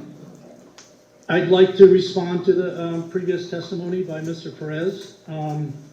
He's suggesting that the area be included as ag and open space and wait until infrastructure is provided, until the designations are given. That's not the way it works. I don't know of anybody who would put in infrastructure when they don't have entitlements. So that's kind of that's a backward statement. With regards to the policies in the community plan, you know, well, first I'd like to say a lot's changed since the 1990s and how things were viewed by the Land Use Commission back then versus now. This project, in order to be developed, would have to go to the State Land Use Commission and get a detailed review, and they'll put very detailed conditions, and there's not a lot of flexibility of what can happen after that under today's practice of the Land Use Commission, and that's where a lot of the details will be hammered out, including through the change in zoning process, where there'll be conditions that are established that run with the land. So there's a very detailed review that will be coming up, and the policies that are in this plan will have to be complied with during those review processes. So I think there are a lot of controls built into the entitlement process now that will make sure that what policies are included in the community plan will be will be implemented. And I'd just like to remind you that the opportunity to designate this area provides a way to do long-term growth in a comprehensively planned manner so that infrastructure could be planned for and anticipated to the full extent that will be necessary over the build-out of this growth area, which will take decades for it to achieve. That's all I have. Thank you. Any clarifying questions for testifier? Daniel? Hello, Rory. This is Daniel Kanahele. I just wanted to ask you if you think the owners of the ranches would allow someone else other than the developers? We can't hear anything on your end, but there is one more testifier, Isaac Hall. Should I tell you and you tell them? You can talk. It was just I didn't have my microphone unmuted. There's a lot of unmuting and muting. Sorry, Rory. I was asking a question and Karen muted me. But I wanted to ask, this is Daniel, I wanted to ask if the ranch landowners would consider allowing someone else besides the developers to build the infrastructure, like the Mauka North-South Collector Road. There was someone that would be willing to fund it and build it. Would the ranch owners consider allowing that to happen on their lands? Thank you. I got part of that. Karen, could you please repeat it? I can hear you clearly. It's kind of muffled from here now. Would the ranch owners be or the developers of the Ka'ona'ulu ranch lands be willing to have someone else build the infrastructure? Besides them. Besides them.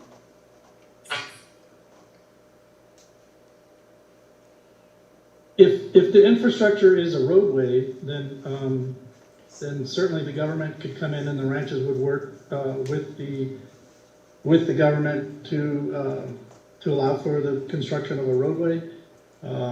If it's other types of infrastructure, I don't know that and I don't know if the infrastructure, well, the Maui Charter says that the government agencies or the county shall build infrastructure in anticipation of the build out of the community plan. So, if they're doing a regional improvement like the Upcountry Highway, we were working with the state of Hawaii to build that roadway through the ranch land. If the county wants to come in and do a north-south collector road through the project area, that could certainly happen, but all the other infrastructure would not be built. Wastewater, water, all the other things that need to be put in place wouldn't be put in if there was no designation on the map. So what I was trying to ascertain is, without having to build any homes to initiate the building of infrastructure, could someone like the government come in and build it before anything is built, so the infrastructure is already in place without developers having to build so that they can pay, I guess, their share of it? That's what I'm getting at. Did you hear that, Rory? I think I heard that. I think the question is, would the government be able to come in and build the roadway if they could build a roadway if it was a regional, like if they were implementing the north-south collector road that's in the state of Hawaii's sub-area transportation plan. But I think they would have a hard time building out the stub outs and all the infrastructure necessary for connectivity for future development if that's not on the community plan. Because by charter, they've got to build infrastructure as to support the designations in the community plan. So they could do a regional roadway, but I don't think they'd have a hard time justifying putting in all the connection points and items necessary for future urban growth if it's not on the community plan. Just to clarify, it wouldn't be for future urban growth, it would just to provide another way to get in and out of South Maui. Yeah, if the government is planning a regional roadway to satisfy necessary, like to implement this TA sub-area traffic master plan, whether the ranches wanted them to or not, they could come in and do it through eminent domain. But I'm sure the ranches would work with government to build out that roadway. I just don't think it would be the type of infrastructure that Albert suggested that would be able to service the build out of the area if it's not in the community plan.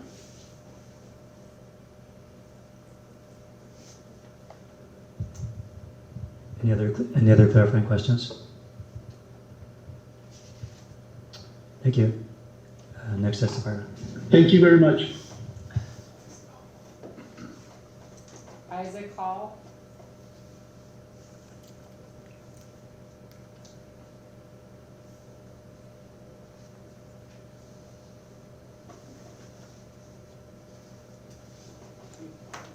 Can you hear me now? Yes, we can. Okay, thank you. Thank you for the opportunity to speak. I was here monitoring what I thought was going to be on the agenda, which was the matter of the 159 sites. However, Mr. Perez got up without any notice to Eoho Honu'ula Inc., which is the owner of one of the parcels that he is now suggesting should be in rural.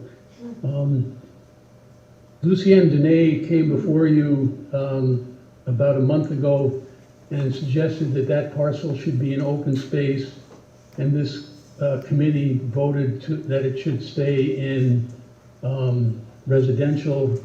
And as you see on your committee maps, it's shown now in residential, and the planning department has recommended it to stay in residential. And I thought the matter was over with, quite frankly. because Mr. Perez never called me up and asked me or anybody having anything to do with that land, whether that he was dissatisfied with it being residential. So it took me completely by surprise tonight when he came and testified before you that he thought it should be in rural. Because it took us completely by surprise, I would ask you to defer taking any action on that. It was not on this agenda. Mr. Perez did not ask or submit anything on that. There's nothing about on the map that is on your agenda. So I'd ask you to defer, at a minimum, to defer taking any action until a future meeting when we can be prepared to address Mr. Perez's claims.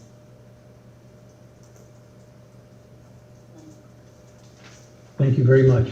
Thank you. Any clarifying questions? Sorry, what? Where exactly are we talking about, please? Can you describe the location a little more clearly? Is it in Wailea or is it in? This is it's in McKenna. It's in Area 5. It is outside of the urban growth, just outside of the urban growth line. The Ferrera parcel is immediately Mauka of our parcel. We're across from the McKenna State Park, a 3-acre parcel. It's Keoho Honolulu Inc. Owns it and has been planting native plants there for about how many years? 20 years? 20 years. If you look at the map, your maps, there's the map that you folks have approved so far, the committee's approved, and there's the map in the McKenna area that the planning department has approved, and it shows this 3-acre parcel in residential, and it shows the Ferrera parcel above it in agriculture.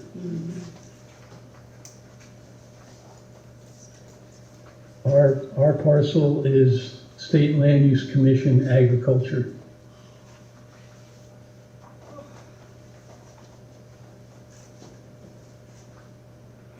But anyway, as far as we were concerned, you folks had already taken a vote on it, I think several months ago. Any additional clarifying questions?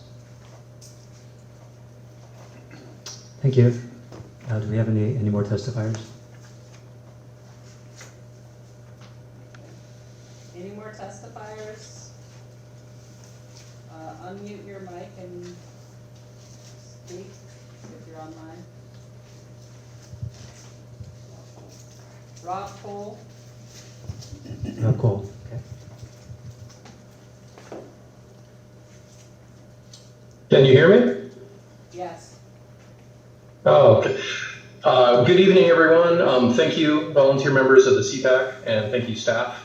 I submitted a letter to the Planning Department Long Range, and I want to thank Karen for reviewing it and providing you an improved, changed map showing a revised location or a revised community plan designation for 700 McKenna Road. Basically, there was an error in the GIS mapping that identified the property as conservation. It is in fact rural, and we provided the department the necessary documents from the Land Use Commission and the Maui Planning Department. I'm just going to keep it real simple. Thank you very much for identifying the error and correcting it.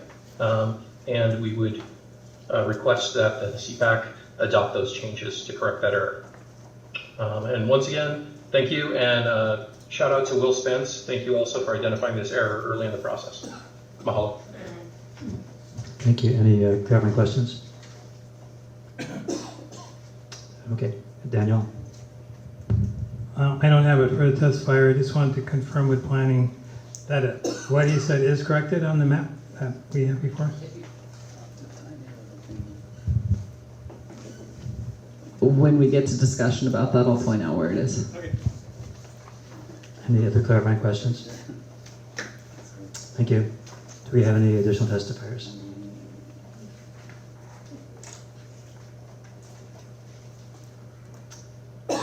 closing testimony on the topic of changing already adopted land use designations. Okay, and opening for discussion. Just one quick comment. It does not take a majority vote to open it. It only takes a motion and a second. And I had that clarified by Corporation Counsel. I actually clarified that with Corporation Counsel as well. It requires a motion, a second, and a majority. Okay. Well, the email that I received from them said an email or a motion and a second. So if they would email me next week, then we can go with that. But that is the official from Corp Council as far as I am concerned. The message I have is from Hopper. So who is this message from?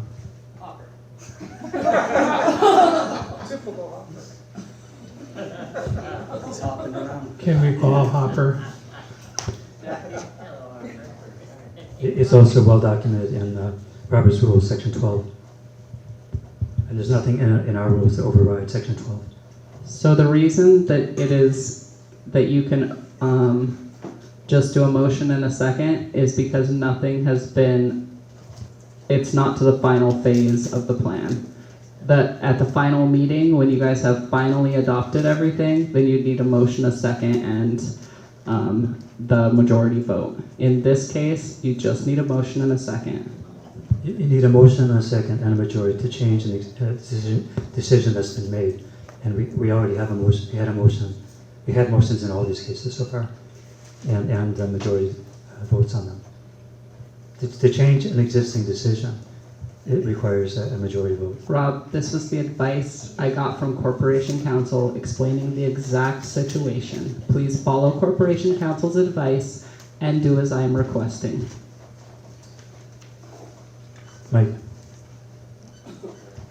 I think this slams home what we've been asking since we began. Why don't we have legal representation here? It seems like every other board has consistent presence of Corporation Counsel, except us for some reason. I've found very small, somewhat insignificant boards constantly have Corp Counsel there. I realize that it's who am I preaching to because Corp Counsel isn't here, but that seems to be the issue. We've heard that from the community countless times, and now we run into a dilemma where we're saying the same person gave two different bits of advice and we can't reach a resolution on it. So I think that just brings it home once again that seems to be a flaw in the system, but we don't have Corp Counsel here to clarify something. Thank you.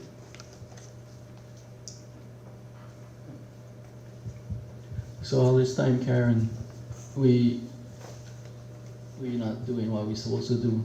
So only now, Corp Counsel bringing this up to us again. So we must have not do what we're supposed to do then all this time. Part of it is the situation with the FDS, so that you guys need to make sure that everything is approved finally by the committee. I also don't really understand the desire to avoid having discussion of things members do want to rediscuss. It seems like a better process to have robust discussion about community land use designations. These are really going to impact your community in the coming future. We need to follow the rules, though, because we don't follow the rules, then decisions we make may become invalid. That's why I checked with Michael Hopper.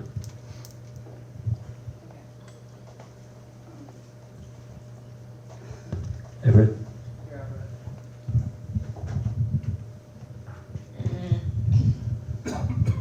Does anyone have a cell number that we just call them? Thank you. In the meantime, is there anyone who would like to open a discussion on any of the land use designations that we've made? Mike?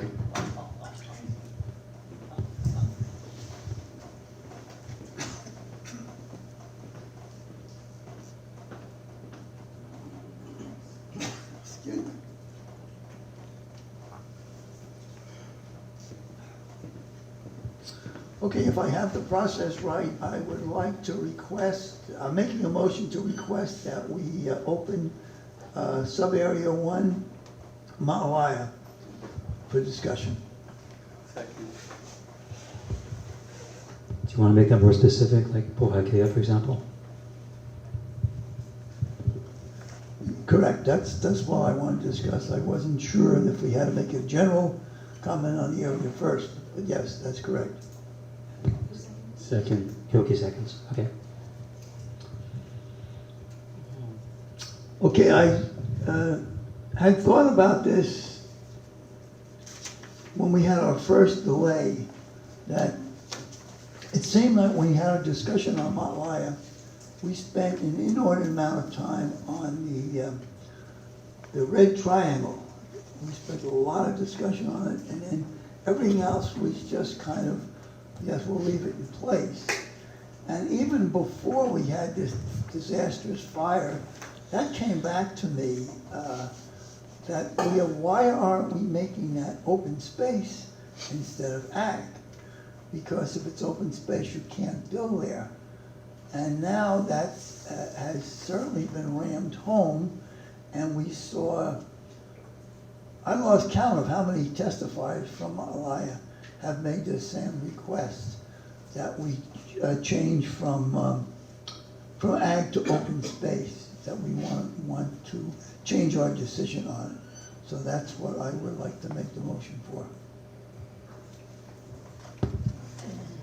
Do you have a second on that specific motion? Yeah, Kyoki seconds that. Okay. Discussion?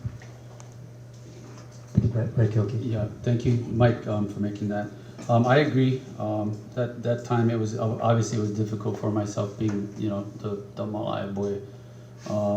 That triangle area we spent a lot of time on, and not enough on these important areas around there. So the reason I would like to see that also in open space, obviously, is for there's a number of reasons, right? You brought up the fires. I mean, we talked on the side when we were having snacks. Like I grew up in brush fires in Ma'alaya. Our home was almost, taken on along our, as well as our street a few times. So that is one reason that area is very difficult for me to see, residential in that area. Also, the ecological impacts that it has had on the bay and the reefs, all the runoff, all that. The fact that this property was supposed to be procured by the county and sold to another landowner, I think we were in the right direction with it, and then that all changed when a private owner now owns it.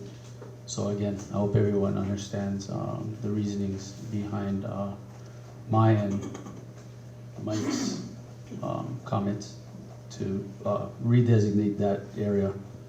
I believe it's 278 some odd acres to open space. Thank you. Is everybody clear on which area we're talking about? I believe it's a lot of the testimony you see refers to it as Ma'alaya Mauka, and it's because the mountainside is state, yeah. When you refer to Pohakea, you're talking about the obviously the watershed, the gulch, and all that comes down. So from what I understand, the plan that the county had was to procure that property and work together with the state, because as we know, or some of you may know, the Pohakea Watershed Restoration Project was approved a few months ago. I haven't been in contact with anyone to know exactly what it entails, but as we've been talking about our discussions with Hawaiiana and Ahupua'a, I mean, if we don't take care of that and that and that all the way down, it doesn't work. So I think we're in the right direction with procuring that county-wise, yeah. Because I think I would envision it would have been a really good situation with the state and the county working together for preservation, some of the ideas with the community to help that area heal and not cause so much runoff into the bay. Are we ready for a decision or no? Daniel? Could we put the sub-area maps up as we discussed them so we're all clear as to exactly what we're talking about? I know we have all this paper in front of us, but it would be a lot easier if we didn't have to juggle through all the paperwork. Thank you.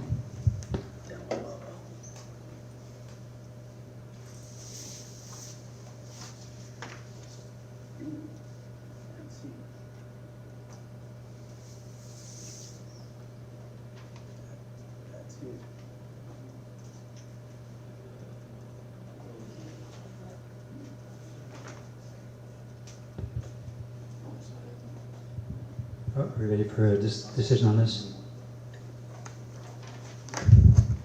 So is the area specifically we're talking about the old Spencer property Correct. Yes. that runs along Ho'onopo'ilani Highway? Yes. Yeah. Does everybody know where that is on the map? Okay. How far did the boundary line go to Keoki? You know, like the golf course, Kinkamehameha? To my knowledge, it goes to about the Pohakea Gulch stream bed of the Kihei Junction. You know where the kind of newish bridge is built? Near what people call a coconut shack. Oh, so not,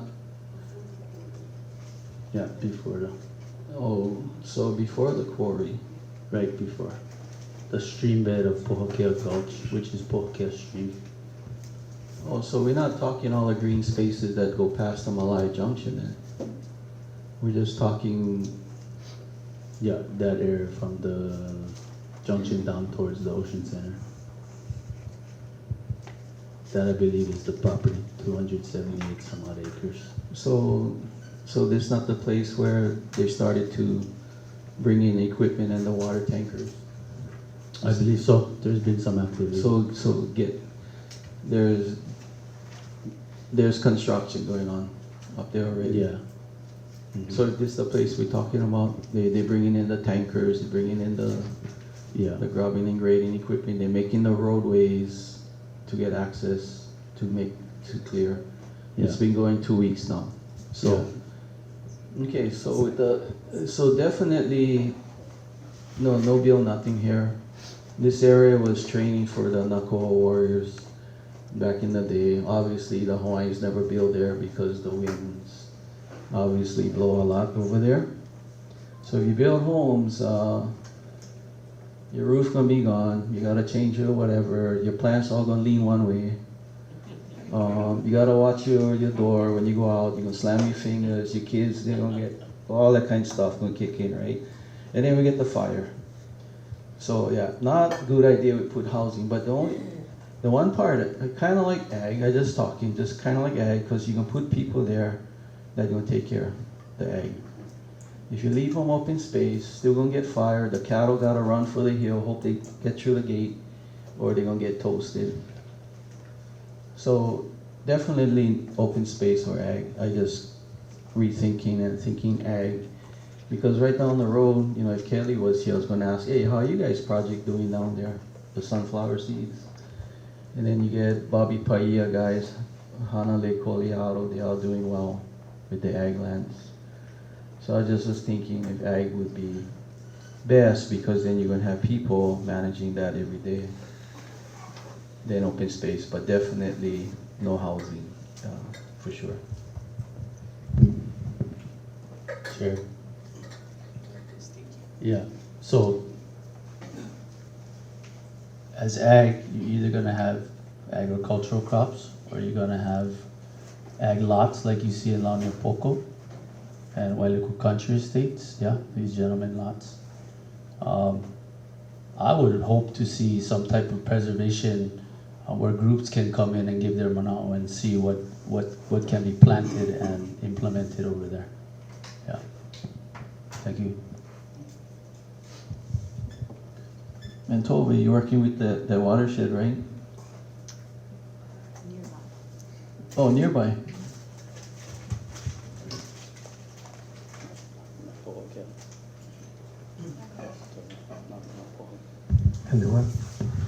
So if you, in these, this property or the open space, can you say something like open space with possibility of ag, but not like gentleman estates, nothing with housing or anything like that? Is that possible to do that? So you have the possibility of the ag without all of that. Ever done? We're looking at Karen. I don't think so. But I'm not a planner, so I could be wrong. Just in case. So like with, for instance, maybe like the ag with the, I guess like the sunflower and then Uncle Bobby them and so forth.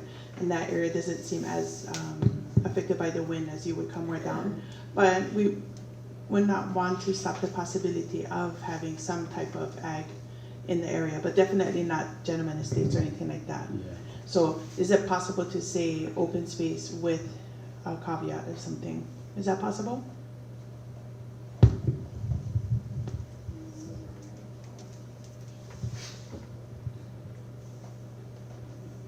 You could do a area-specific policy,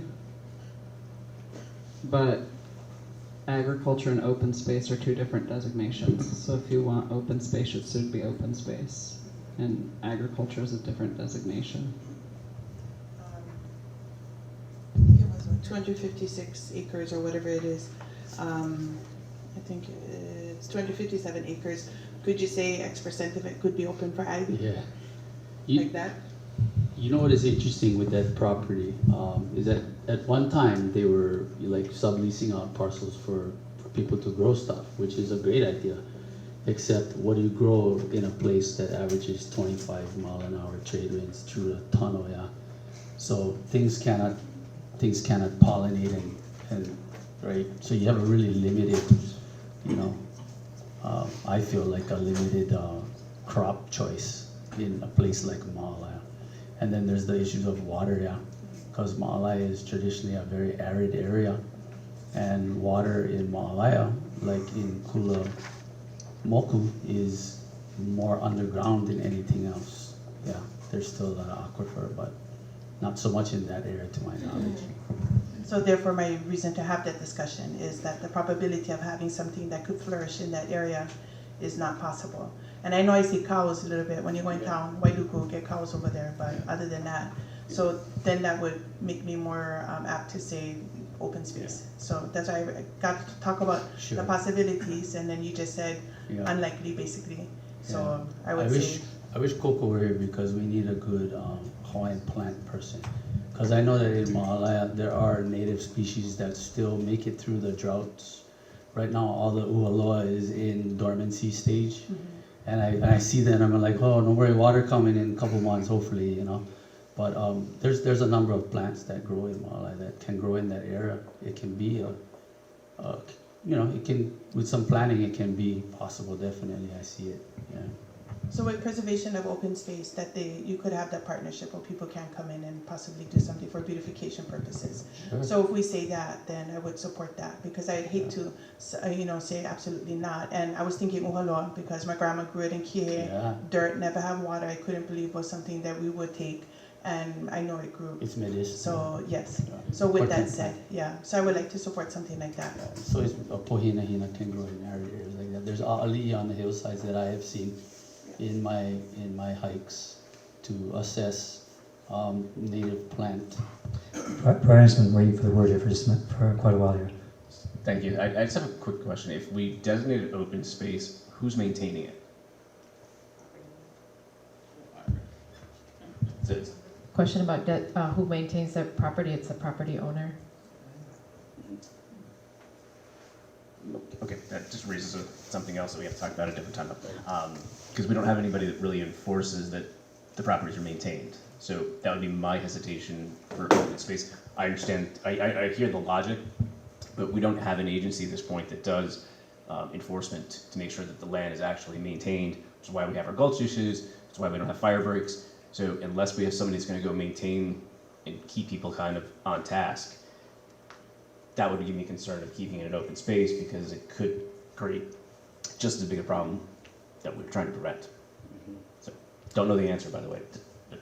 Is it okay if I read the definition for open space? Yeah. I had to look it up too. The open space community plan designation is intended to preserve and manage lands for Native Hawaiian traditional and customary uses while protecting sensitive ecological resources, scenic resources, hazardous areas, drainage ways, and open space green belts and greenways. Open space areas support natural processes such as flood management and erosion control. And I don't see how it'd be easier to enforce management if it's continuous in Peter Martin's ownership as agriculture. I mean, it's either way, it has to be enforced if it's going to happen. With open space, we know that Maui Nui Resource Council and other people want to plant there. Consider it very, very important for the future of Ma'alaya that the erosion be controlled there. Daniel? So I think regarding who would take care, who would Malama, I think that the state or county would be interested in acquiring the land. They wanted to acquire it last year, and they had funds to acquire it, many millions of dollars. So I think that the open space, if it was designated open space, that land would be acquired either by the state or the county using their open space funds. That's what I believe would happen.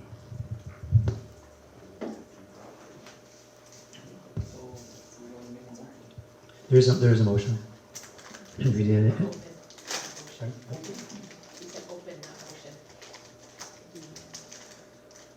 I'm sorry. What do you mean by open? Okay. Motion to make it open space. Okay, I thought you were saying. Motion, right? We have a motion to make it open space. Yes. No, we have a motion to make it. We have a motion, yes. Make it open space. Any further discussion? Any objections to making that Poakea property open space? Okay, I find we have made that change to make it open space. Any additional motions that Cpac members would like to make?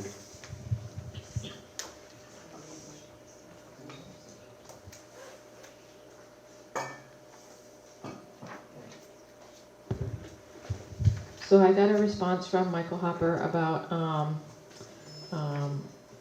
bringing up things. So he said that as long as the item is on the agenda and up for discussion, it would be a motion to amend something previously adopted. So if there is a second, they can have discussion, but the majority vote would be needed to change the recommendation to the planning department. So you can bring stuff up, but yeah, you need the majority vote to be needed to change the recommendation. Okay. We did adopt it.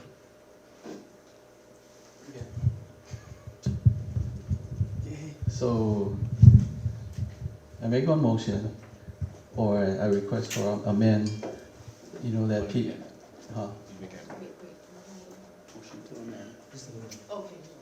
the local motion. Man, I'm tired and sorry, all my body is on the west side. It's just, man, we'll finish 8:30 tonight, not 9, right? Okay. So I make a motion that we relive the Pilani Promenade. I was one of those that we're gonna do the residential part, but I have my reasons why I did that, and want to make a motion that we relive that and put it back to, we can say, the 95 plan or light industrial or small town center. So is this the motion to reopen? Yeah, so I gotta say amend, I guess, right? So amend that we go back to Pilani Promenade and remove residential and put it back to small town center or light industrial, whatever the legal designation it is. Prior. Second by the Hua. Yeah, I hope that makes sense. And then, of course, open for discussions.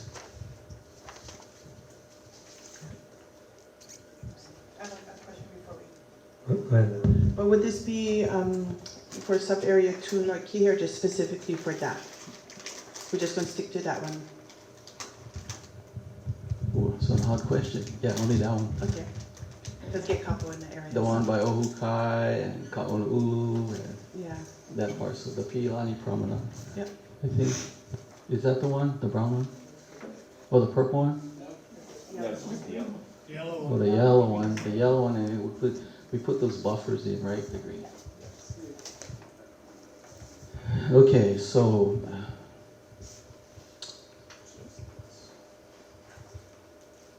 So a lot of you guys know some of that history. I can always, mahalo Daniel, because Daniel was the one who would smell that bugger out back in the day and Megamall was alive back then. And then a lot of the community, we intervened. We went to the Mac and squashed that bugger, however we want to designate that. But new ownership, new ideas, as part of that process, more interested in the cultural aspect, what's on the land. I personally never like the 95 plan, but with the new ownership and new developer, there's opportunities to massage this bugger a lot better than light industrial. The interveners got the argument. I'm coming more from the relationships and with Harry Lake, as you guys seen him tonight and before. So some of us weird about the small town center. I personally had to go ask everybody out there what all that means, how that fit on the north end. So for me, I live below that, Pilani Highway on Kenolia Road behind Old Maui and the Hilton today. So I do a lot of my shopping at ABC store, mostly the salads and the musubi. That's good enough for me. And then when I go work Wailuku, as you guys all know, by the county building, get the food trucks and get plenty place to eat. So that's my routine. So what I'm saying is, if we can create something more serviceable on that side of North Kihei, I don't need come this side of Kaunu Road. I don't need go Safeway. I don't need go Times. I can stay on that side. So just working with Harry and hearing him, seeing plans after plans after plans, same with the interveners. There's not going to be any more big ticket stores there. That's what he said. But I think we got an opportunity to work with this guy. Even if we kept him at residential today, he gonna start doing infrastructure come next year. So our plan not gonna get accepted another 2.5 years. So that's for me. I feel we can get more housing up there compared to what others may have felt through the years. I think he got to go work. This is my opinion. I think he got to go work with LEC to help make that work, especially what would happen on the west side Maui. How this side would help South Maui. So when it was in the Alakai group, majority of the people wanted housing, and they was pointing up Mauka of Pilani Highway, which is above Pilani Promenade. That's what the community wanted, even at what they inputted online. They wanted that. Personally, I would like to have housing. I like our families come home. I like our families we have left stay here. But it's still gonna be hard. But at least we're gonna try. And then for me is the water. The water is gonna be an issue. Even if we have to tap the aquifers underneath, we're still depleting water to the kai, the ocean, the wetlands, and the fish ponds. So it's kind of on the fence with me with any more projects on this side of Maui, but if the community, the greater community supported housing, this was the area. So that's why I'm bringing this out, because I wouldn't vote for have this area residential with those buffer zones, but I did it because I wanted to give everybody time to absorb some of this information, hear from me when you guys have questions about it and how I feel. And I think we should just put it back. And if we don't, there might be another contested case. This thing will get stretched out, but we know he gonna move forward anyway with the project. He getting ready with the infrastructure. Personally, for me, that infrastructure might sit for a while. Maybe he gonna get help for housing. Maybe he gonna get help so housing can happen, but he gotta put some industrial, light industrial, some small retail outlets anyway. So that's my comment. If anybody wanna chime in. Okay. Yeah, I'm sorry, but I think reflecting back on the discussions we had when we originally designated this residential, and I just feel it's a prime place for residential. You got industrial very close to it already, and its proximity to the school. And the cultural sites that are within that area, I just feel that residential designation is more appropriate. Thank you, Ernie. Okay, here the tricky part. So the interveners never liked nothing on that parcel. They stretched this bugger out because they wanted this to go back to ag land, which never was going to happen. So they stretched the owners out. But for that to be residential, all that site's gonna be gone. It's gonna be gone anyway. So it's kind of like you get part of the interveners, nah open space, nah residential, nah ag land. They're not on the same page.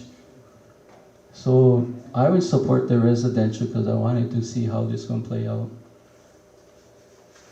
So if we leave them residential, will the Hawaiians come out and protect that land? Because they wouldn't say, oh, this is the pohaku, this is that. They wouldn't document all that. So if we make that residential, will they come out and protect those sacred sites that they say that is sacred sites? I don't think so, because the residential part might not happen anyway. And then the other part was, if you put the residential next to the industrial part, all that industrial stuff blows north, yeah, come to your house or your apartments, whatever, depending what they do in that light industrial part. So just thinking, either way it goes, it's kind of gonna bite us in Okole anyway. Residential or light industrial part, we're still gonna get bus out on that one. Everett?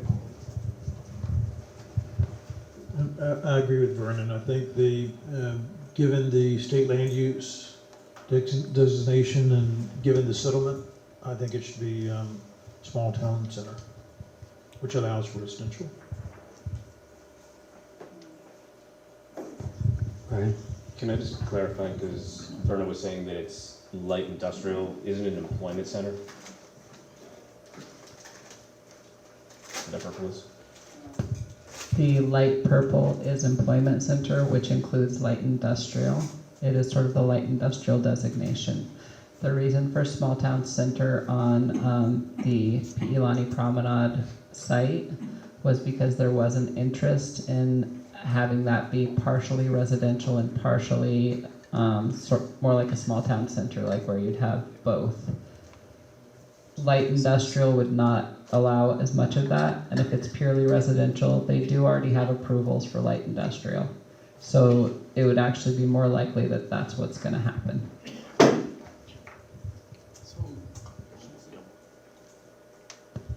So a small town center actually encourages more residential than leaving it as residential. Okay, because I was going to ask the same thing. I wanted to hear from yeah. Yeah, so it's a tough one, guys. I mean, even if we leave on residential, will it be residential? So let's say if the owners sell them, the county go, I don't know, I mean, it's gonna be up there, so will it be affordable? I don't know. So it's stuff that I trying to learn, you know, and it's not compromising or anything, it's, well, what is, you know, what, but yeah, so that's my proposal is put it back to small town center.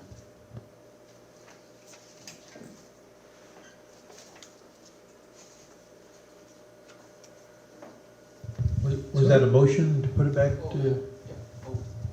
Is it a motion? Yes, it was a motion. I second. There's a motion to discuss, but no, there's a specific motion for what to apply. And I think This- Brian was slightly ahead of Everett on seconding. This is the original department recommended math, so if you're saying put it back, is this what you're looking at, or? It's actually a combination of small town center and residential, the original proposal.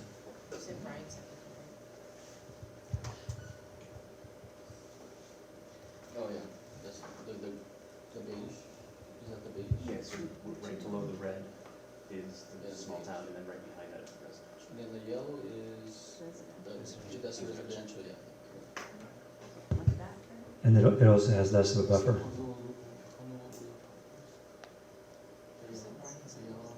Brian was slightly ahead of Everett, I think. That'd be faster, Everett.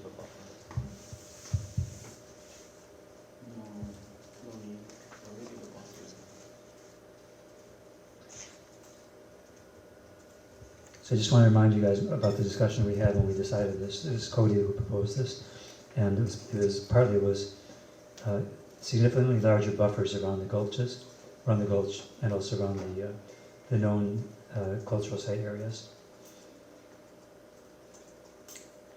There was some discussion too around whether flipping the small town center or neighborhood center and the residential part, so as not to make the commercial part be more of a mega mall attracting long distance shoppers, but ultimately that fell because Cody proposed making the entire thing residential. Yeah, it's a small town center, right? Yeah, small town center. They were.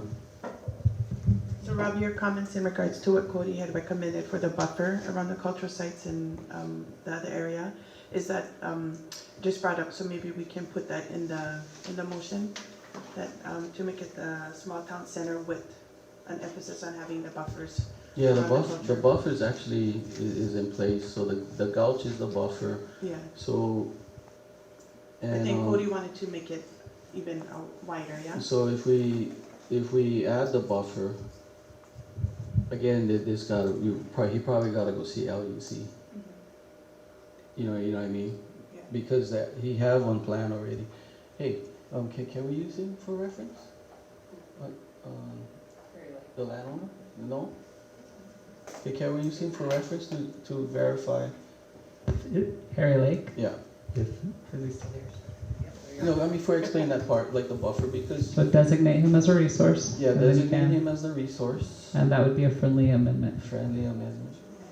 I'm just trying to understand, because our Yeah, chair is making, sharing the comment from one of our committee members. I want to just make sure we're bringing it up and support out, because Yeah. I think it's a worthy conversation to have before we move forward, yeah? Yep. So, can we ask? If the committee members have any objections to making Harry a resource, okay, are you willing to answer questions? Thank you.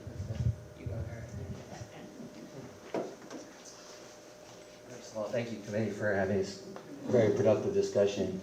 The original plan didn't even have the buffers, and so we, working with the interveners, came up with a well-studied out, the designation that's in the LUC meeting accounts for, or in LUC approval, is the buffer. Like, it's already, like, we couldn't do anything about it. We won't want to do anything about it, because I personally added it at the, I advocated for it in light of the original investors.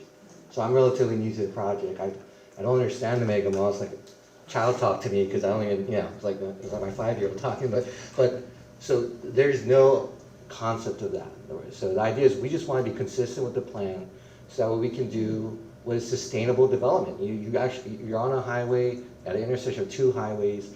You want the uses so everything's walkable, not that you have to drive in your car and go someplace. And the idea is having something next to the high school, which we love, and you can walk to a place where they could work, they could have senior living, they could do all these things in a walkable community. So when we bifurcate the uses, rather than leveraging the mixed-use designation you have, which is small town center, which everybody loves and is most sustainable, it's the most environmentally friendly use properly applied. And by the way, I've never built a shopping mall before, so I'm like never. And so we only do mixed-use developments. And so, so it's mind-boggling to me that we can do something truly special here where we incorporate a lot of cultural elements and this completely fresh look at it with all the infrastructure substantially funded by private cash. So, so I'm just saying the buffer is already kind of built in and it's already like implemented, codified. So that's what I just wanted to hear about the buffer, because I heard everything else. But in regards to our committee member who isn't here, with him sharing it, I mean, for those who know Cody more than I do, I mean, was there a reason that he had called for an additional wider buffers and so forth? Does anybody know? Because that's what Rob had said, he had wanted additional. I supported it, you know. You know, it was like 200, I think it was like 200 feet or something. But then when we printed out what that is, a lot of the property disappeared, you know. Right. That so, but what I wanted to ask you is those parts, you know, your lots, your industrial lots.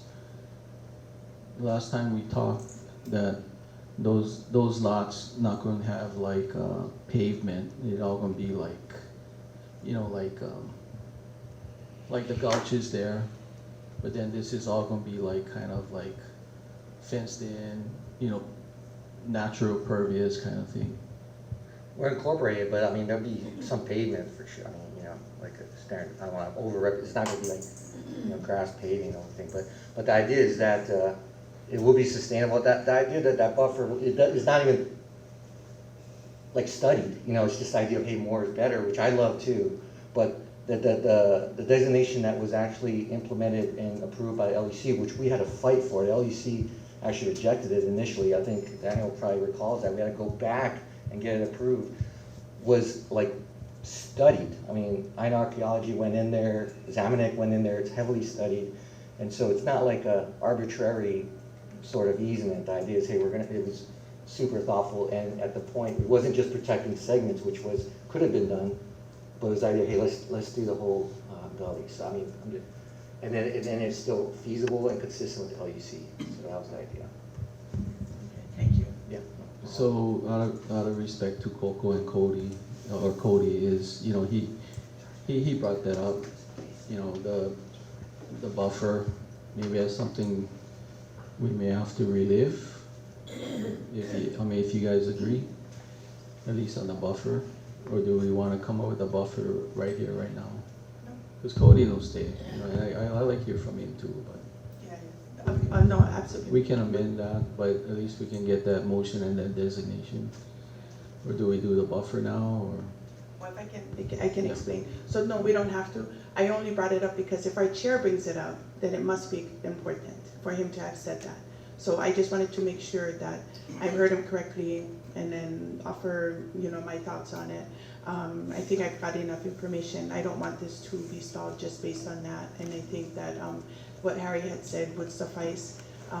So I just wanted to make sure that if our chair, you know, says something, then I'm listening, that I think we should discuss it. So I think we could proceed. I feel that Cody would be okay with it. Again, I don't know him as well, but just want to make sure that we share his mind out so we can move forward. Thank you very much. Daniel?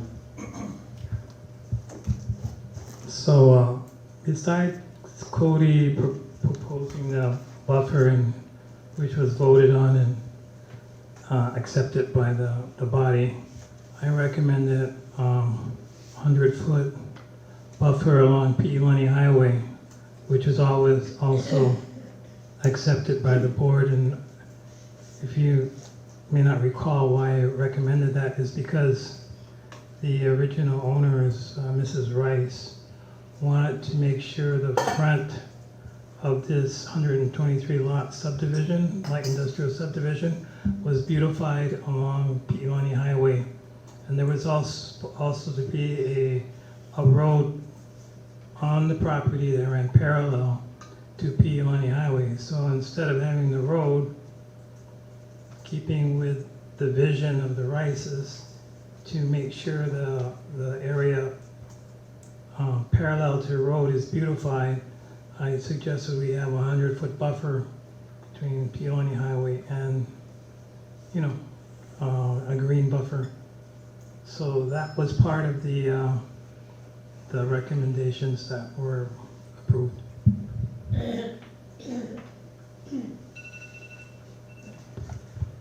So we have a motion. We don't have any friendly amendments yet. Are we ready to go to decision?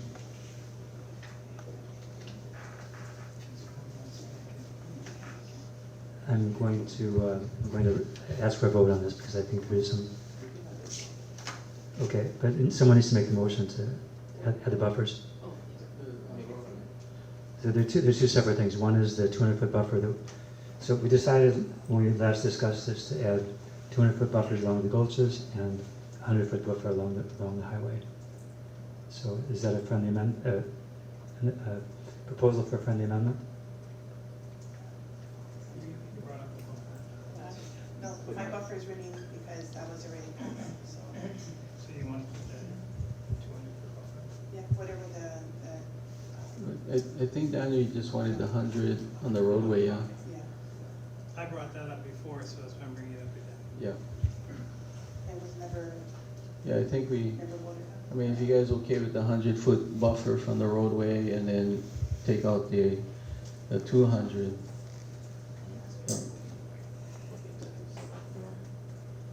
Yep. Harry, we have a question. Yep. So, Okay, wait, so I'm a little bit confused. So it's already voted on prior, right? And so the amendments that are being made is just to go to the small town center. And then we're saying, but gotta have this and that, but it's already been passed, right? The 200 and then the 100, so. I think the proposal is to go back to the original, actually not even that, the proposal is to make the entire thing small town center. Okay, and then we do have to add in about the buffer. Okay, so now I understand, because I was getting a little bit confused. Okay, so whatever the original for the buffer, we'll stick with that. That's a friendly amendment. That's my friendly amendment. and then I accept Daniel's friendly amendment for the 100-foot buffer along Piilani Highway. I'm not making that. Okay. Okay, so Harry. Yes. Yeah. What's happening along Yeah, so what's your plan along Piilani Highway? So the approved plan already has a setback. I'm not sure it's 100 feet, but it's substantial. And then there's also biking lanes. I mean, it's just all types of. I mean, it's just mixed use. I mean, the upcountry highway Honolulu is going to be tree lined, going all the way up, mature trees, native landscaping. I mean, that's going to be just a beautiful road going up, and hopefully it continues on the Honolulu Ranch. So there's a bunch of setbacks already in there approved, and so it's like pretty lush. I mean, and it's what was in the LUC plan that you signed up. Yep. Daniel. So you're describing a preliminary site map, which we have never seen right now. Well, no, it was the approved. The approved plan, all the infrastructure that was done by the city, like public, and it's in. Yeah, but we haven't seen it. I can get it to you. I mean, we provided the plans earlier in public record, but we're happy to revisit that. But we haven't done, I mean, it's approved by DOT. I mean, it's very public, and I mean, so I'm happy to walk that through that. But there's definitely setbacks on both Piilani and along Honolulu Extended. That's far more generous to the north and south. I mean, go as far north as you want, as far south as you want. Those setbacks are at least better than any example you can point out that I can recall. So, I mean, I hope everybody does what we're doing. up and down Pi'ilani because it would be gorgeous. Okay. So my question is, how does residential land use designation forbid any of what you have planned? I'm reading it again to refresh my memory, and there's so many things that pop out in the land use designation of residential that I appeal to. I mean, it's not about me, obviously, but the smaller scale stuff, it still allows mom and pops, multimodal, and the thing that I like is less traffic in the residential land use designation. What's nice about this is that when you mix uses, there's actually less traffic generation, because if you live in the community and you need to go get milk, you just walk and get milk, so you don't get in your car. Right now, if you live in Okai or in this particular segment, you would have to get in. You have no choice. You cannot walk. And so you got to get in there and get down to Safeway, Times, Foodland, which, like Vernon said, is all south of Colonial. Or he can do it on his way to work. Right. In residential land use designation, it still allows for small business. I think small business, but it's not the intention, right? It's not intentional to have a mixture of uses, but the small town center allows for the residential that I think you're seeking. Yeah. It doesn't allow single family homes. So while residential could allow for luxury single family homes like you see all, in theory, my understanding of small town center is that it all has to be attached. Yeah. So townhomes, more affordability. We couldn't go on a luxury community, which we don't intend to, but I'm just saying you got those protections. Chair, do you mind if I read the residential land use designation? Go ahead. Okay, so residential in our draft plan, right? Residential community plan designation is intended to establish, protect, and appropriately infill low to moderate density residential areas. This designation encourages a range of housing types such as single family, Ohana units, duplex, triplex, townhouses, and small scale multifamily units. New residential developments should include pedestrian, bicycle, and transit connections to provide residents with access to services and amenities, and existing residential neighborhoods should be retrofitted to allow these multimodal connections. Related and compatible uses include parks, schools, churches, foodscapes, and other public, quasi-public uses. Small-scale mom and pop commercial uses may also be permitted on a limited basis, provided these businesses are pedestrian-oriented and will generate minimal vehicular traffic. These uses should create safe, walkable commercial nodes for the surrounding neighborhood, while the overall district remains predominantly residential and must include safe, multimodal options. I mean, it sounds good to me. No, I think it's fantastic. I think small town center also sounds fantastic. And then if you're going to have small town center, like just looking at the map, normal planning process would say that you would go from the highway to less density, right? So it just, you would normally have that purple that's to the far right, closer to the highway. I mean, that's just normal, how you step down from a highway.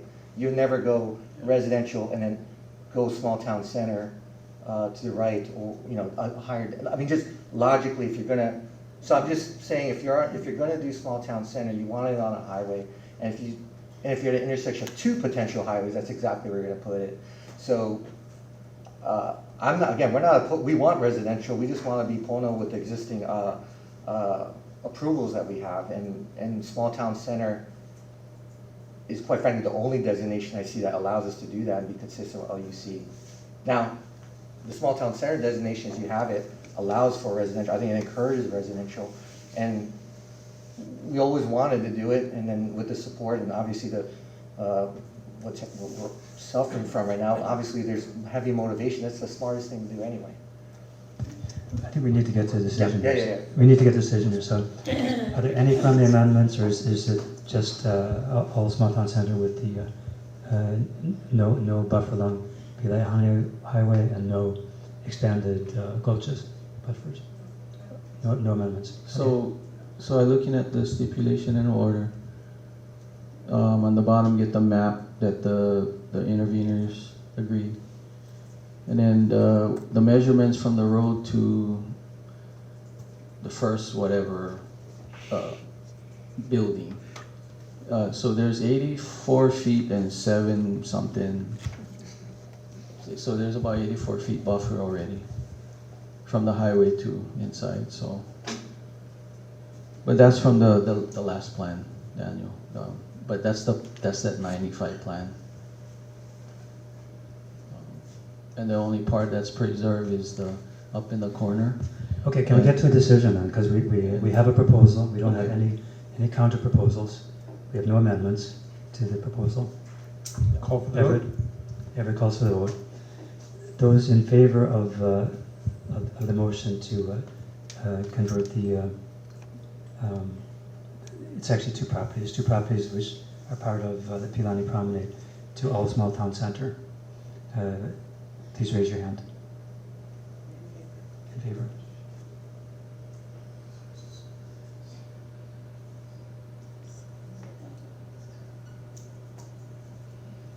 And those opposed?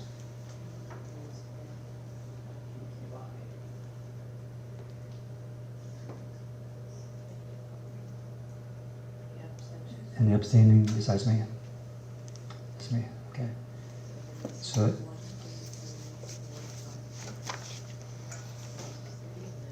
motion fails. Okay. We are at 8:30. There were 6 yes, and you abstained. So that made you agree. That's 7. That passes. No, there were 6, including me.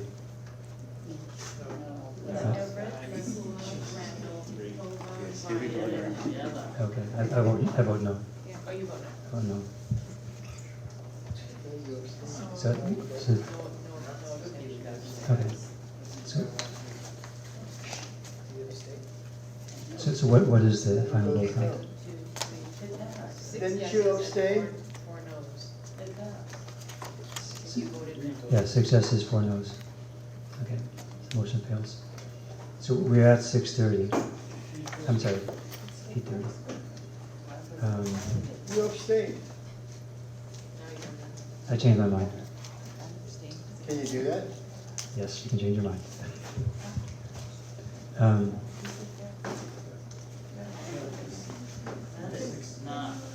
Can you revisit that again? Because you said the motion failed, but 6 said yes, 4 said no, maybe 1 abstained, but Rob abstained. yeah. So- But you changed to. You changed after the vote.